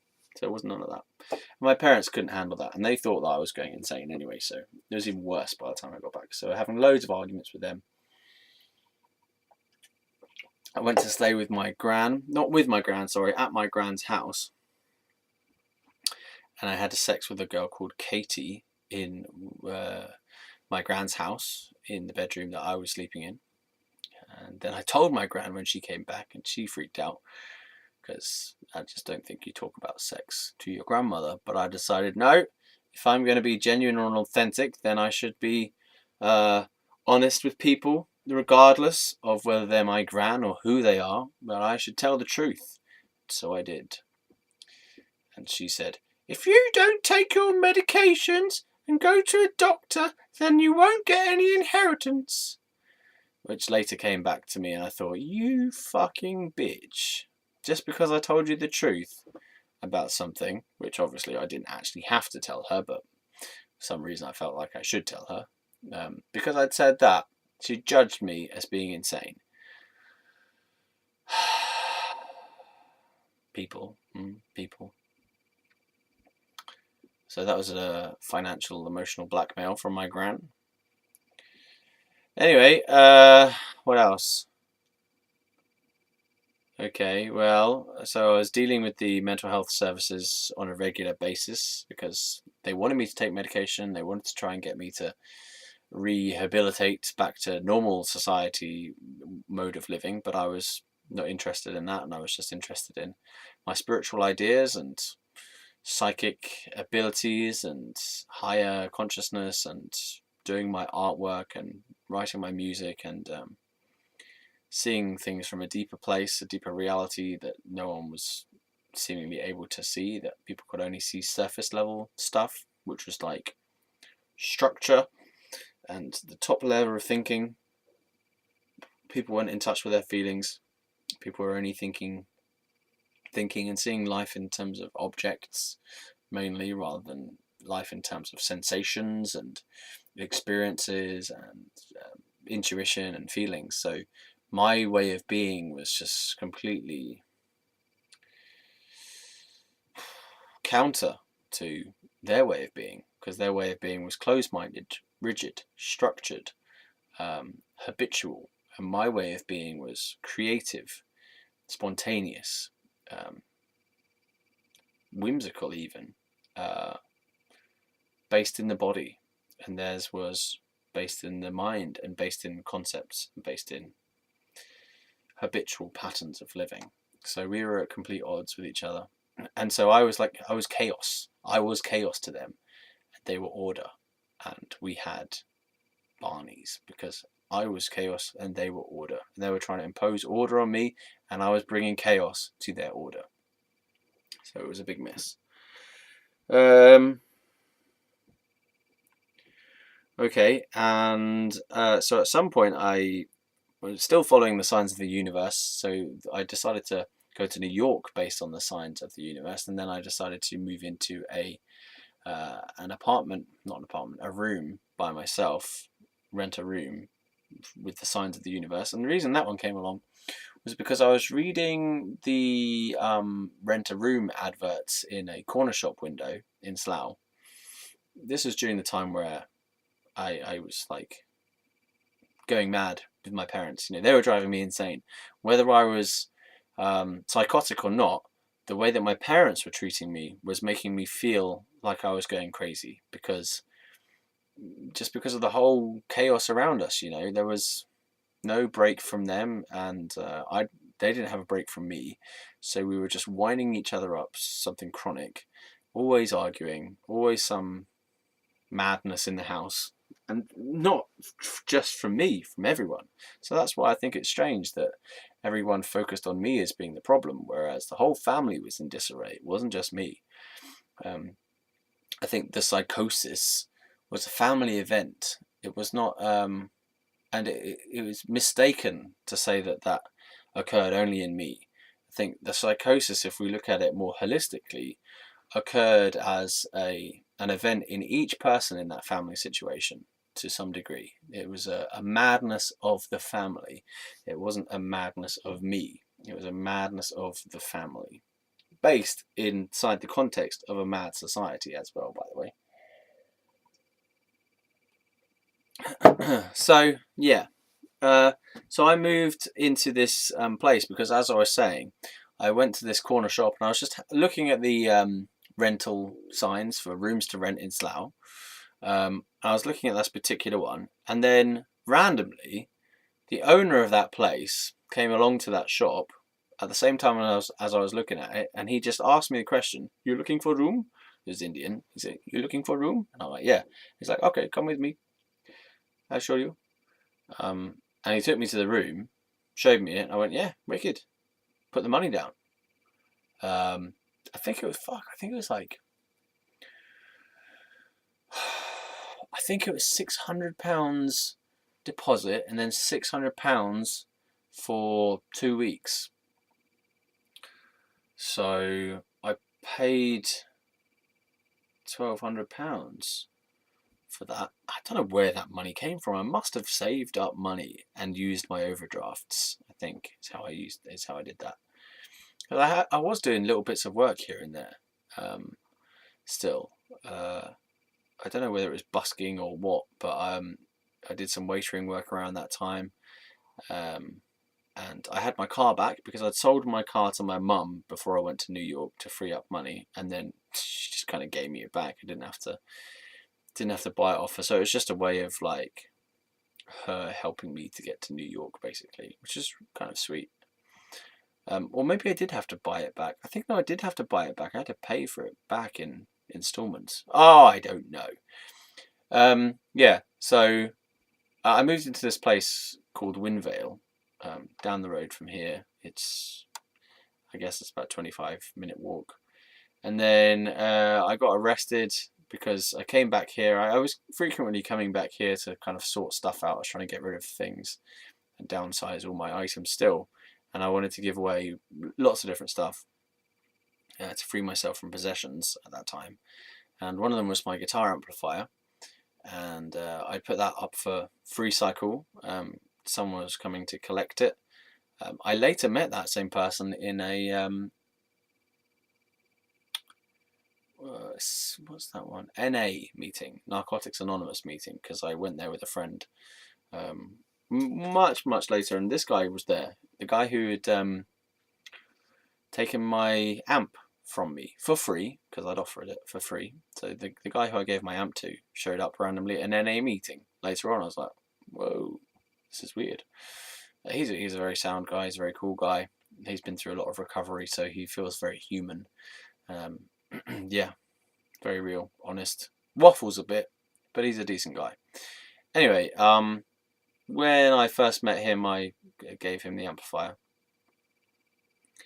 And but my dad was trying to stop me from giving this amplifier away, and I perceived this as wrong because he was standing in my way. It was my property and it was free for me to give away. And for some reason, my dad, because he thought that I was insane and mad, that he had some kind of jurisdiction over my items all of a sudden. And I said to him, no, this is wrong. We had an argument about it, and I slapped him in the face. I was trying to snap him out of this strange delusion that he had come under, which was that he had some rights over my stuff. Now that's the way I saw it. Was he was in some kind of thought he was in some moral high ground, and I was just trying to snap him out of it because he wasn't seeing reality. He was just seeing things from his warped perspective, and so I was trying to slap him out of it, and that's why I slapped him. But it didn't work. It just kind of stunned him. And then they called the police because they thought I was going to be more violent. I wasn't more violent than that, but I guess I was quite volatile. It was unpredictable. My behaviour was unpredictable, so they called the police because I had been violent. Fair enough, that wasn't good. And I got arrested and taken to police station for questioning, and then I kind of convinced them that I was justified in it because my dad was acting in an unreasonable way. I shouldn't have slapped him, but that's just what happened because the emotions were high. And I got let out with a caution for battery, which I believe is still on my criminal record. A caution there. Battery sounds so hard. I mean, it sounds like I battered him. I didn't batter him. I slapped him. It sounds like I got some kind of club and battered him to death, but no, it wasn't like that. Just a bit of a strong word for the action there. But then I went back to Windvale. My mum gave me a hug, and I went back to Windvale. Stayed there, not for the full 2 weeks, but for about 13 days, and I just left randomly. Not before the guy had a go at me about the light bulb. The owner of the guy, a light bulb had blown, right, in the hallway, and the guy came at the bottom of the stairs. He was normally a really chill guy, very sound. I thought he was quite intelligent. I thought he was quite conscious as a being, quite present. He seemed fairly a good-natured person, and alert and attentive. And he came at this one time when there's this lamp broken. I mean, a bulb had gone. Just bulbs go, right? And he came to the bottom of the stairs and was like in a rage kind of thing. What happened? You did this. And he was vaguely speaking in English and some mixed in another language, I think. Oh, blah, blah, blah, blah, blah. You did this. What happened? And pointing at it, I'm like, I don't know. I didn't do it. I mean, genuinely didn't know. What the hell? It's just a bulb was gone. And he was so outraged. This thing has never happened before. A bulb has never blown of its own accord, So very strange how he could come across this thing had come over him, and I think it was that pain body thing that Eckhart Tolle speaks of. And it's complete character change with very little provocation, as in where has this come from? You're having a go at me and blaming me for something I don't know anything about and is pretty minor in the scheme of things. A bulb has blown.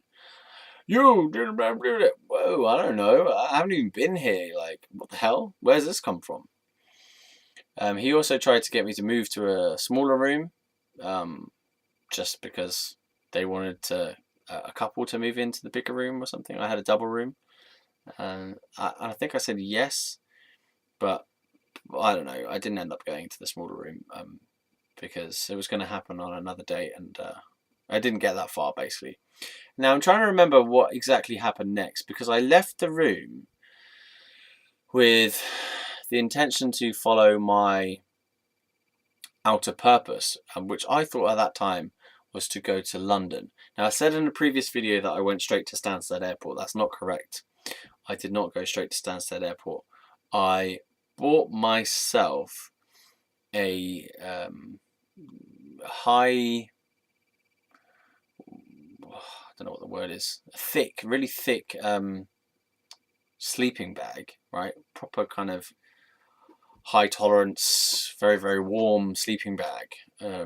The highest one I could find, for quite expensive as well. I think it was £35, £37.50 or something. Or maybe even £50. It was an expensive sleeping bag, and I bought it for the purpose of using it because I was going to be on the street, right?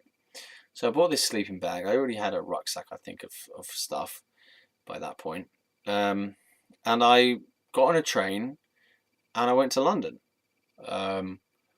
And the first place that I tried to go and sleep rough was in Centre Point, which I want to look this up actually because I've never really found it again. I mean, I know where it is. No, I don't know where it is. I used to know where it is, but now I don't. So let's look up where is Centre Point. If you already know this, I do apologise. But there's this big building called Centre Point, I think. And I went there with my sleeping bag and tried to set up camp there, but I just decided to move along. I don't exactly know where I was sleeping, honestly. I slept in... I didn't sleep very well at all, honestly. I felt like I was awake the whole time, even when I was trying to sleep. Sleeping bag, London, Centre Point. Centre Point. I spend a lot of time in cafes. I do a bit of begging on the street. Occasionally get given money. So Shepherd's Bush, Centre Point, Centre Point, Centre Point. Let's click on the map. I wonder why is it called Centre Point, because it is literally the centre point of London. Whoa, there's loads of different places called Centre Point. No. Well, it's in the centre of London. There's loads of them called Centre Point. This is not helpful.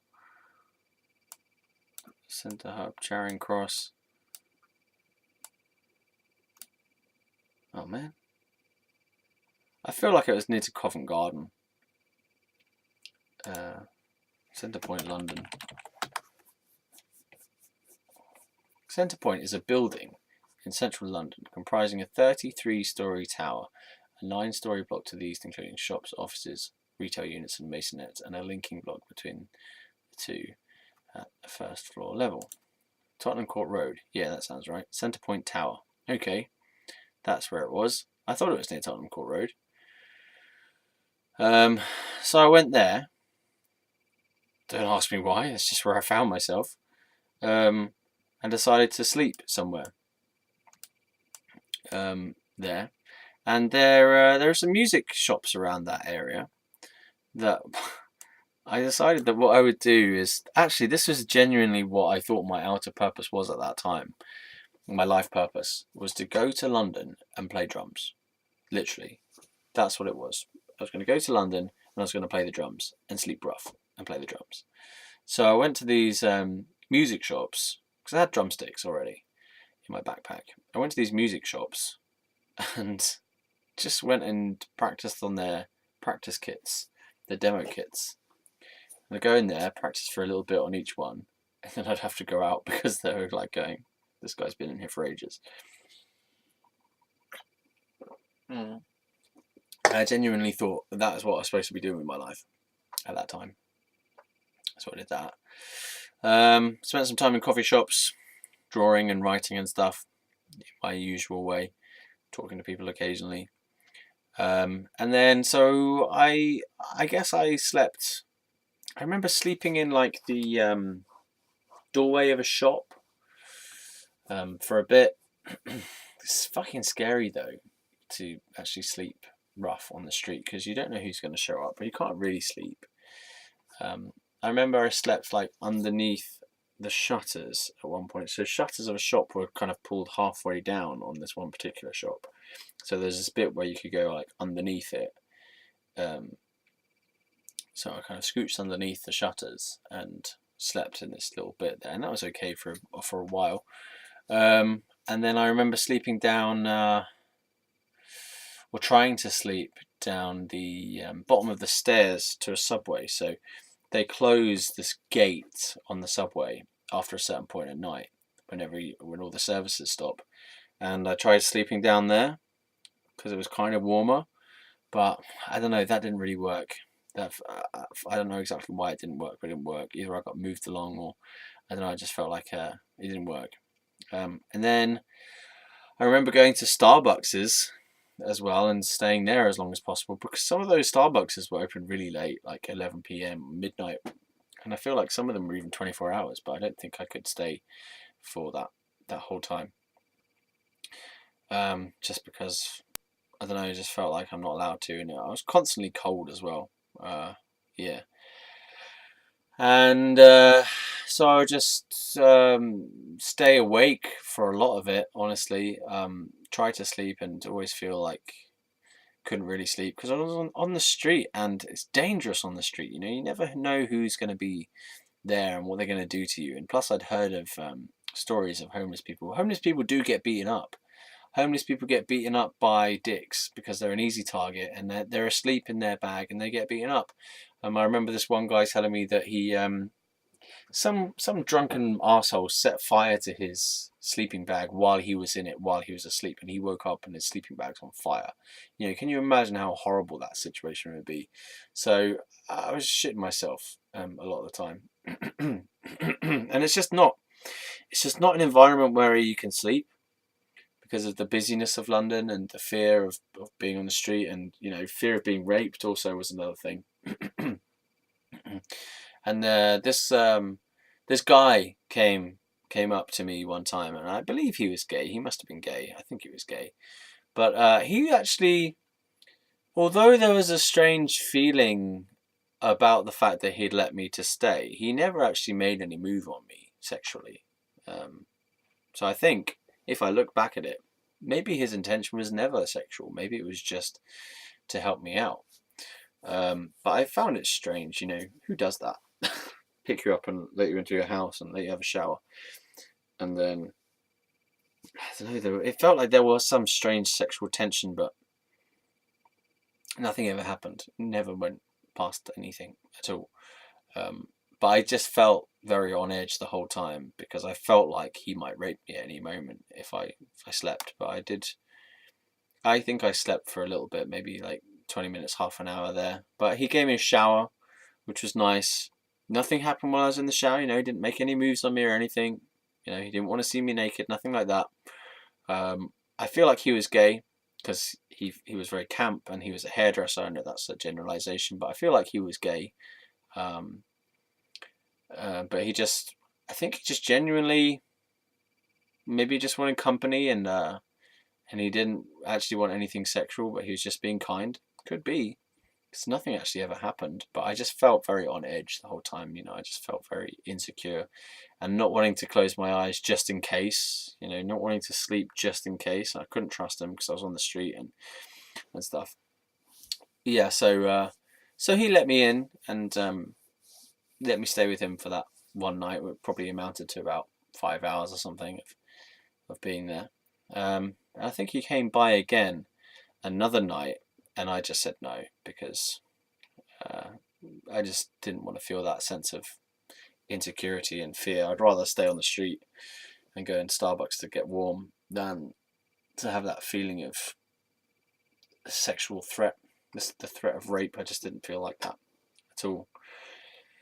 So yeah, there was that. And then I was still going to these music shops and playing music and stuff on the drums there. Yeah. And I don't know exactly how long I was on the street in London for, honestly. Yeah.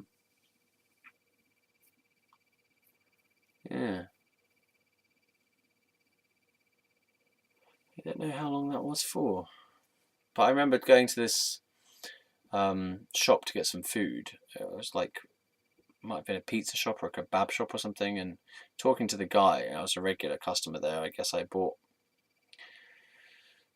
stuff because I'd got change. Man, this whole area of my life seems like a bit kind of in denial, like it happened, but fuck. Yeah, all this stuff happened. I remember talking to this guy in this one particular shop. I was a regular, so he got to know me after a few days or times of going there. And it was a shop that was open really late, like maybe it closed at 4 a.m. or something in the morning, or 5 a.m. even, then opened up at like 8 or something. It was a shop that was seemingly open all the time. But I went there and I spoke to this guy, and he started to recognise me after a while, and then he just asked me some questions about my life, and I was saying, I'm on the street, man. He's like, why? He's like, and I said, because, I don't like my parents. You know, we're not getting on, and it's really difficult, and I don't know what to do and stuff, and it's stressful, and I don't want to go back. I can't go back. And he was like, nah, man, come on, go back to your parents. You should go back to your parents. It's much better than being on the street. Come on, man, go back to your parents. And I went, no, man, because, you know, it's crazy there, and I don't want to go back, and I'd rather be here. And he went, come on, man, go back to your parents. You know, it's much better than being on the street. You don't want to be on the street, dude. He was a foreign guy, but so he might not have spoke to me like that. Come on, dude, like that. But yeah, he had good intentions for me, I think. I don't know if he helped me to decide to go back, but because I don't think I actually took that advice. But it was an idea that I was thinking, yeah, you know, maybe I should, but I didn't end up doing it. So from going on the street, sleeping on the street, and I had a sketchbook as well with me, and I was drawing stuff while I was on the street as well. And then I ended up going to Stansted Airport. I mean, like, I don't know when and how I decided that exactly. Fucking hell.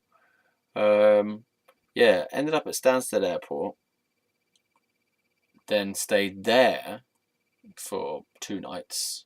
First night I stayed in the actual terminal, pretending to be waiting for a flight, and there were lots of other people staying over in that terminal in some kind of queue line or whatever because a plane had been delayed or something, and I kind of just slept in the terminal with some other people who were staying there overnight because a flight had been delayed or something like that. So that was fine. And then after a while, it started feeling like I might have even stayed there 3 days. Honestly, I don't really know, but it started feeling like that film Terminal. Is it called Terminal? The one with Tom Hanks, where he stays at an airport because some passport reason or whatever. Yeah, so I started feeling like that, and I was talking to people occasionally. I was trying to flirt with girls and stuff, and nothing was going anywhere. But I had some conversations with women. And then I stayed or tried to stay out over the road in this little piece of field, woodland type of bit, which was very shit. It started raining on me, and I was like, no, I can't do this. This doesn't work. I'm cold. I can't sleep. You know, this is stressful. There are bats and mosquitoes and stuff, and the rain now, and it doesn't feel safe, and it's so exposing to be out in the open air when you're trying to sleep, and if it's cold as well, it's just like, oh god. So I went back in, and eventually I decided to call my parents, and I had to borrow £1 from someone. Not borrow £1, get given £1 for the phone, and they weren't very happy with me asking them for the £1, but I got the £1, and I called my parents. My dad didn't want to speak to me, but my mum would, and they arranged to come and collect me from Stansted Airport. My mum came to collect me, and the police came along as well, by the way. And when I realised that the police were going to be involved, I decided to scarper and went walking over the hills and far away, talking to myself about how bad this was or something. But eventually they caught me, or I decided to return, I think, or a combination of both, and got me back on a train to go home. And I gave my mum the runaround on the train because she was constantly trying to make sure I didn't escape, and I was playing with her that basically, look, if you just accept that I am here and don't try and control me, then I'll be fine. But if you're trying to control me, then I will constantly thwart you because you're trying to control me, and I'm not going to be controlled. So that was that. You know, I kept moving carriages every time that she would try and do something controlling or speak to me judgmentally, to be away from her. So we had that going on for a while. Then we got back. So then I must have got sectioned successfully. Probably shortly after that, I suppose. Then I got put into Ward 10. Okay, Ward 10 was shit. Didn't like it. Didn't think I should be there because it was all wrong. I wasn't insane. It was everyone else who was insane, and no one could hear out my point of view. And then I escaped, and then I bumped into my friend after escaping the Ward 10, and went to Cherry's house, which is a mutual friend, someone who I'd met when I was busking on the streets of Windsor in the years prior, and had done gigs for, musical gigs, playing my songs from my album, selling my albums, had fans there. So her son Rowan and his friends were all fans of my music.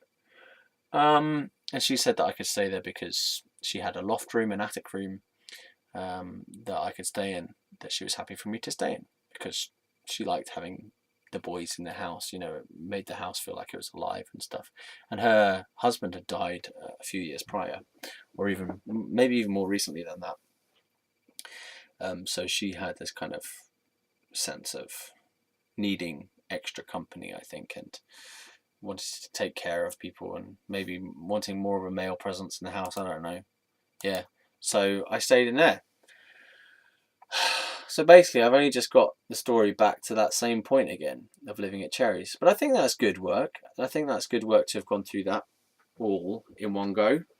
And maybe we can start from a different point, or just quickly nip through it to get back to Cherries again. I wanted to mention that I peed out of the roof. I mentioned that before. I found the hobo den while I was living at Cherries, under the bridge in Maidenhead. Different bridge from the one that I lived under. Different country, different place, different time. It's Back to the Future, man. Marty. Yeah, found a hobo den under a bridge. Took some pictures later on. What else did I do while I was there? There's this big story that I need to tell, but it needs a whole video for it. I'm not going to do it now. Okay, I told you about my knee. I had my knee injury happen while I was living at Cherries. But nothing came of it. I didn't even go to the doctor. I just rested up for that first time that it happened, and that was it. We would occasionally go to the cinema. I saw the film. What's that magician one? Where they did all the magic tricks, and it was a big thing. Now You See Me.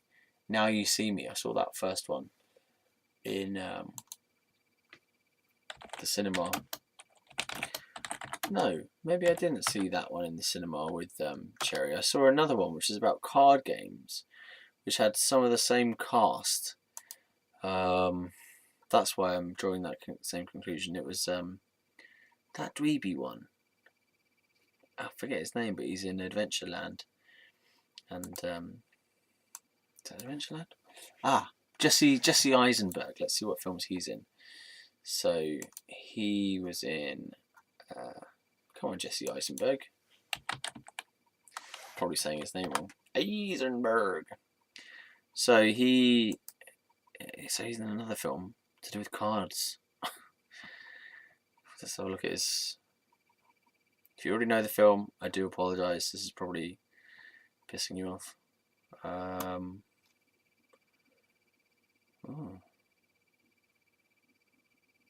Well, don't know. Hey, he doesn't even have it as his thing as saying "Now You See Me." So is he in that film or what? Oh, he is in that film. Now You See Me was in 2013. Okay, so what year was it in? Must have been 2008. He was in no films in 2008. Nah. Maybe 2007 then. Oh, What's this? The Hunting Party. Lies, cheats, thieves, playboys, journalists. No.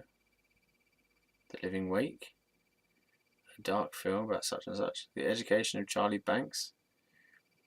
Limp Bizkit, Fred Durst. No. Oh, what the hell? Maybe it wasn't even a fucking film. What's One Day Like Rain? It had that other guy in it as well. Oh, you know, that guy. No. It was that guy who got busted for sexual harassment. He was in American Beauty and in Seven. What's that guy called? Oh, man. Come on. Give me the knowledge. I can't remember his fucking name. Kevin Spacey. So it was a Kevin Spacey movie as well. Kevin Spacey. Card game movie. It was like, it's about playing the cards. 21? The Last Casino. 3 students and a professor counting cards. In, yeah. 2008 movie. Yeah. 2008 movie. 21. Oh, it wasn't starring Jesse Eisenberg then, eh? Starring Kevin Spacey. And some other guy who I thought was Jesse Eisenberg, who wasn't at all. Jim Sturgis. Kate Bosworth. Oops. Oh well. They all look the same, don't they? Oh well.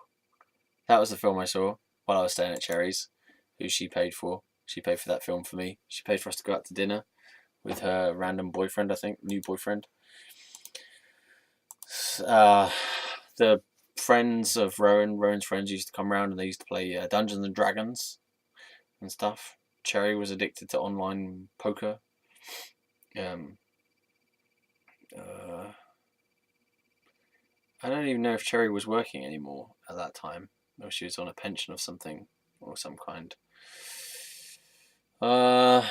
Yeah, I went to a concert called Give It a Name, which I don't know what that was. It was some gig.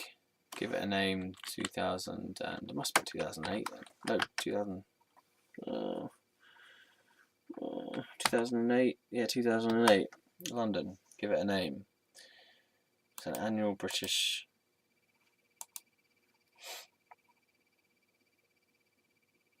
rock music festival. So in 2008, they had Paramore, main stage.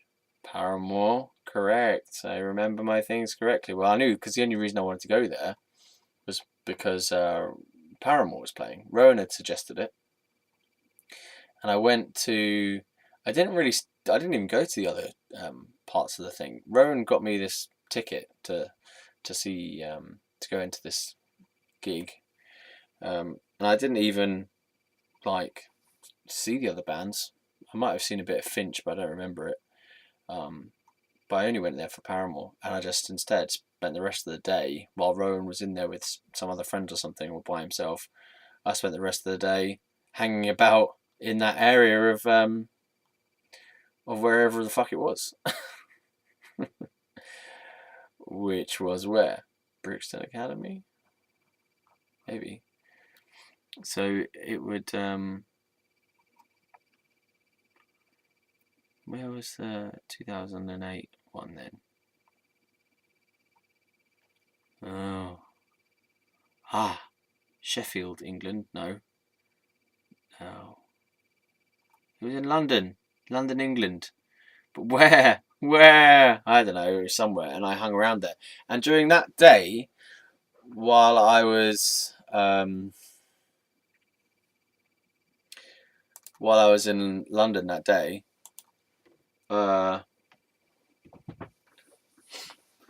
I attended a Scientology rally, which was a rally against Scientology held outside the Scientology building in London in whatever fucking street that is, Scientology, right? And there was this fair game thing, protest, right? There was this fair game protest in 2008. Now, there's some kind of thing in the Scientology religion, or whatever it is, cult that it's called, where the fair game thing was some part of their thing that said you can be expelled if you fell under this term of fair game. It's fair game to expel you from the group or something.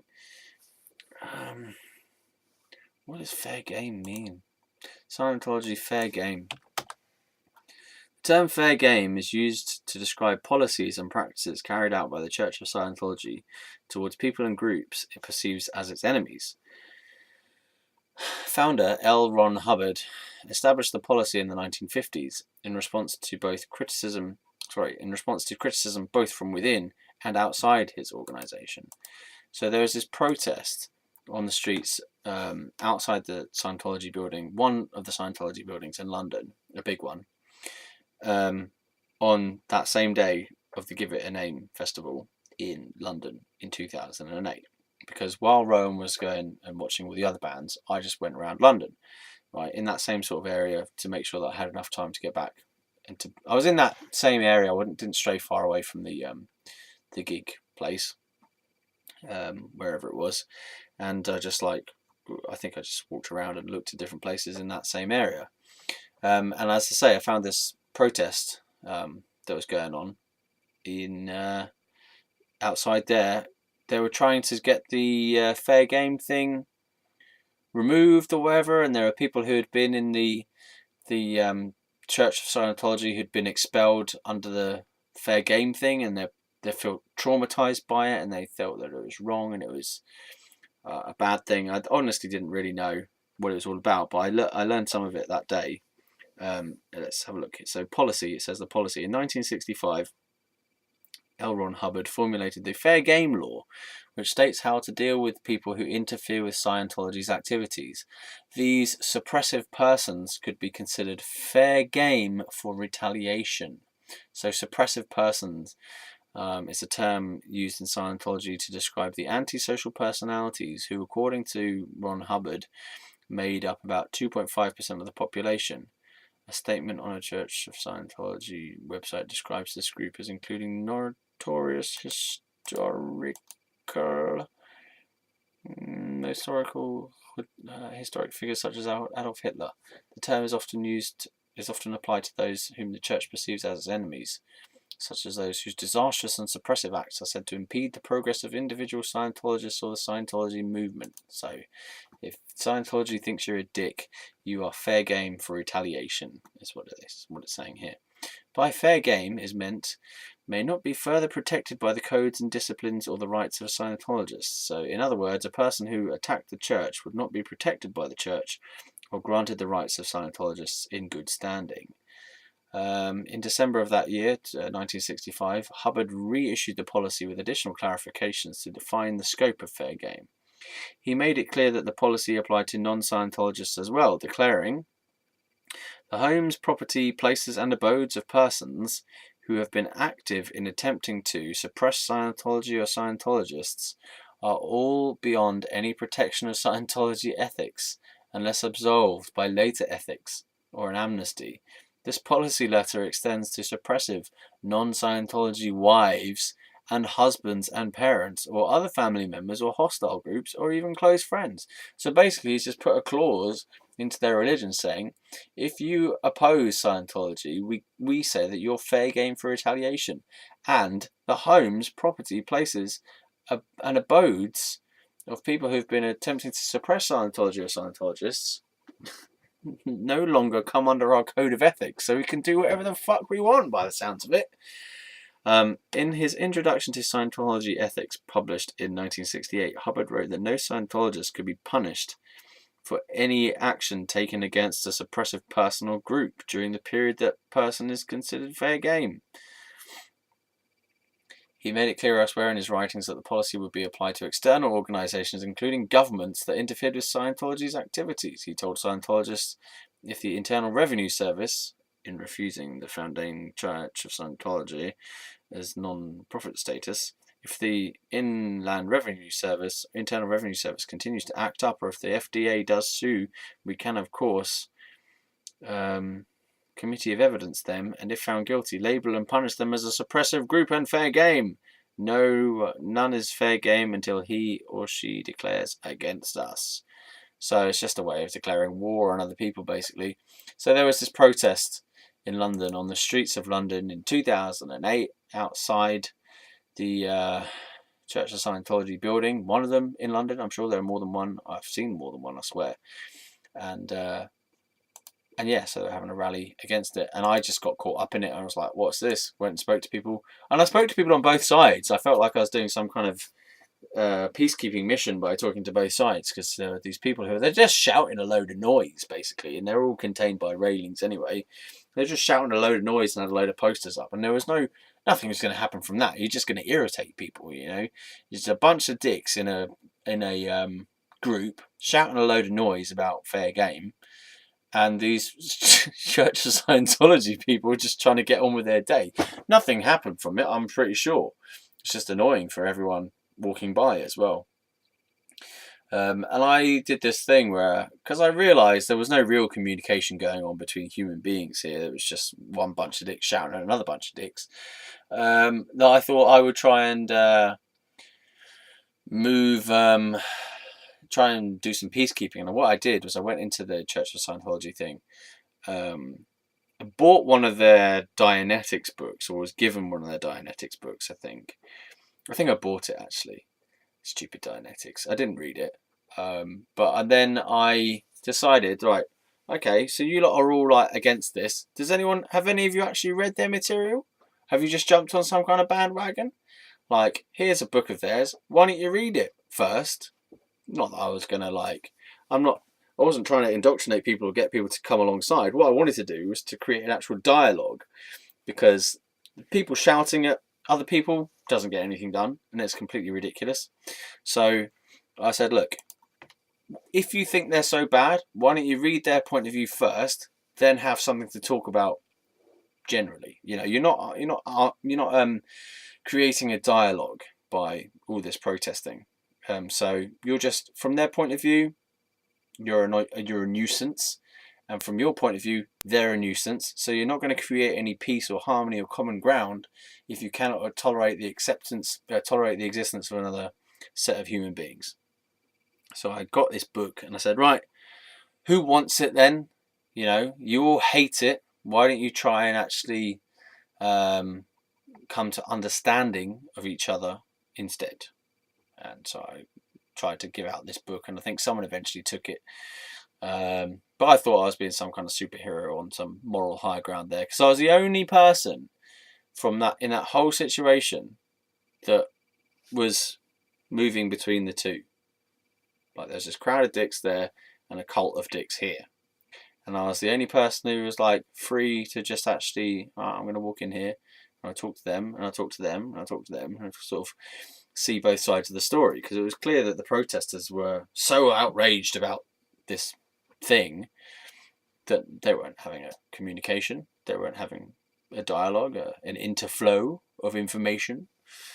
And I thought I was amazingly free and peace-filled by doing this kind of brokering of trying to make some communication between them. Because I think sometimes protesters, what I understand is they would rather stand there and make noise than actually something to change.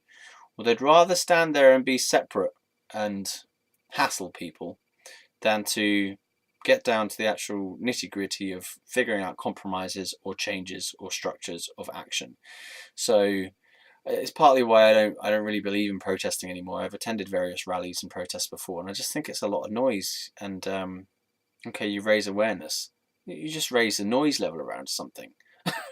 And I think that, honestly, if you want to change something, you actually have to engage in intelligent discussion with other people, because protesting tends to put a sense of them against us or us against them, which creates group identities, which just creates separation. between people. So you've got a bunch of environmentalists against normal people who aren't really into environmentalism. So you've created a separation that's not I don't think it's productive. I haven't felt very passionate about protests for ages because I just think it's a bunch of people who tend to think they're better than other people somehow because they've got a cause now, making a lot of noise and not getting anything done either. You know, if each of those people actually did something constructive based on their beliefs, not just walking around shouting stuff and holding plaques, but actually did something creative, as in like changed their own behavior around whatever issue it is, and did something more intelligent, had more intelligent communications with other people on that issue, then I think things would change for the better. Because you can't just shout at people and hope things are going to change. You have to actually work with other people and come together with other people.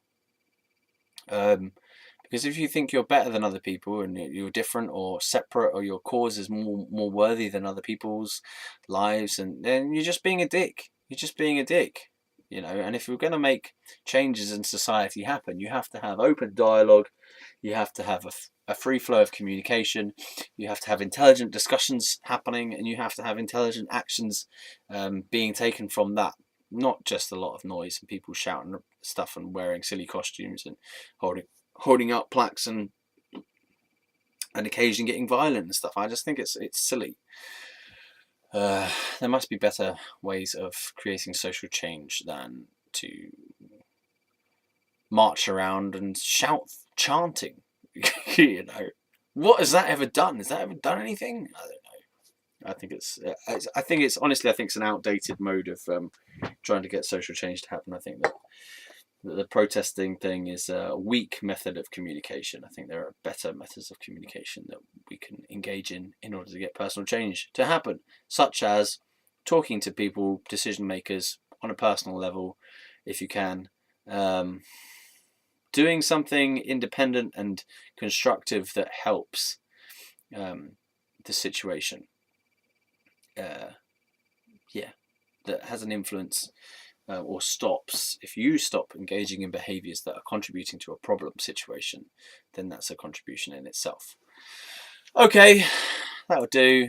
Thanks for, if you've stayed this far, we're going to get to 222 with a 22 there as well, probably. Thanks very much for watching Fieros Reborn on the 2-hour special, the 2-hour 22 minutes and 22 seconds special. That's been long. If you've got this far and haven't died or fallen asleep, you've done really well. Cook yourself a breakfast, eat a sausage. Bye-bye.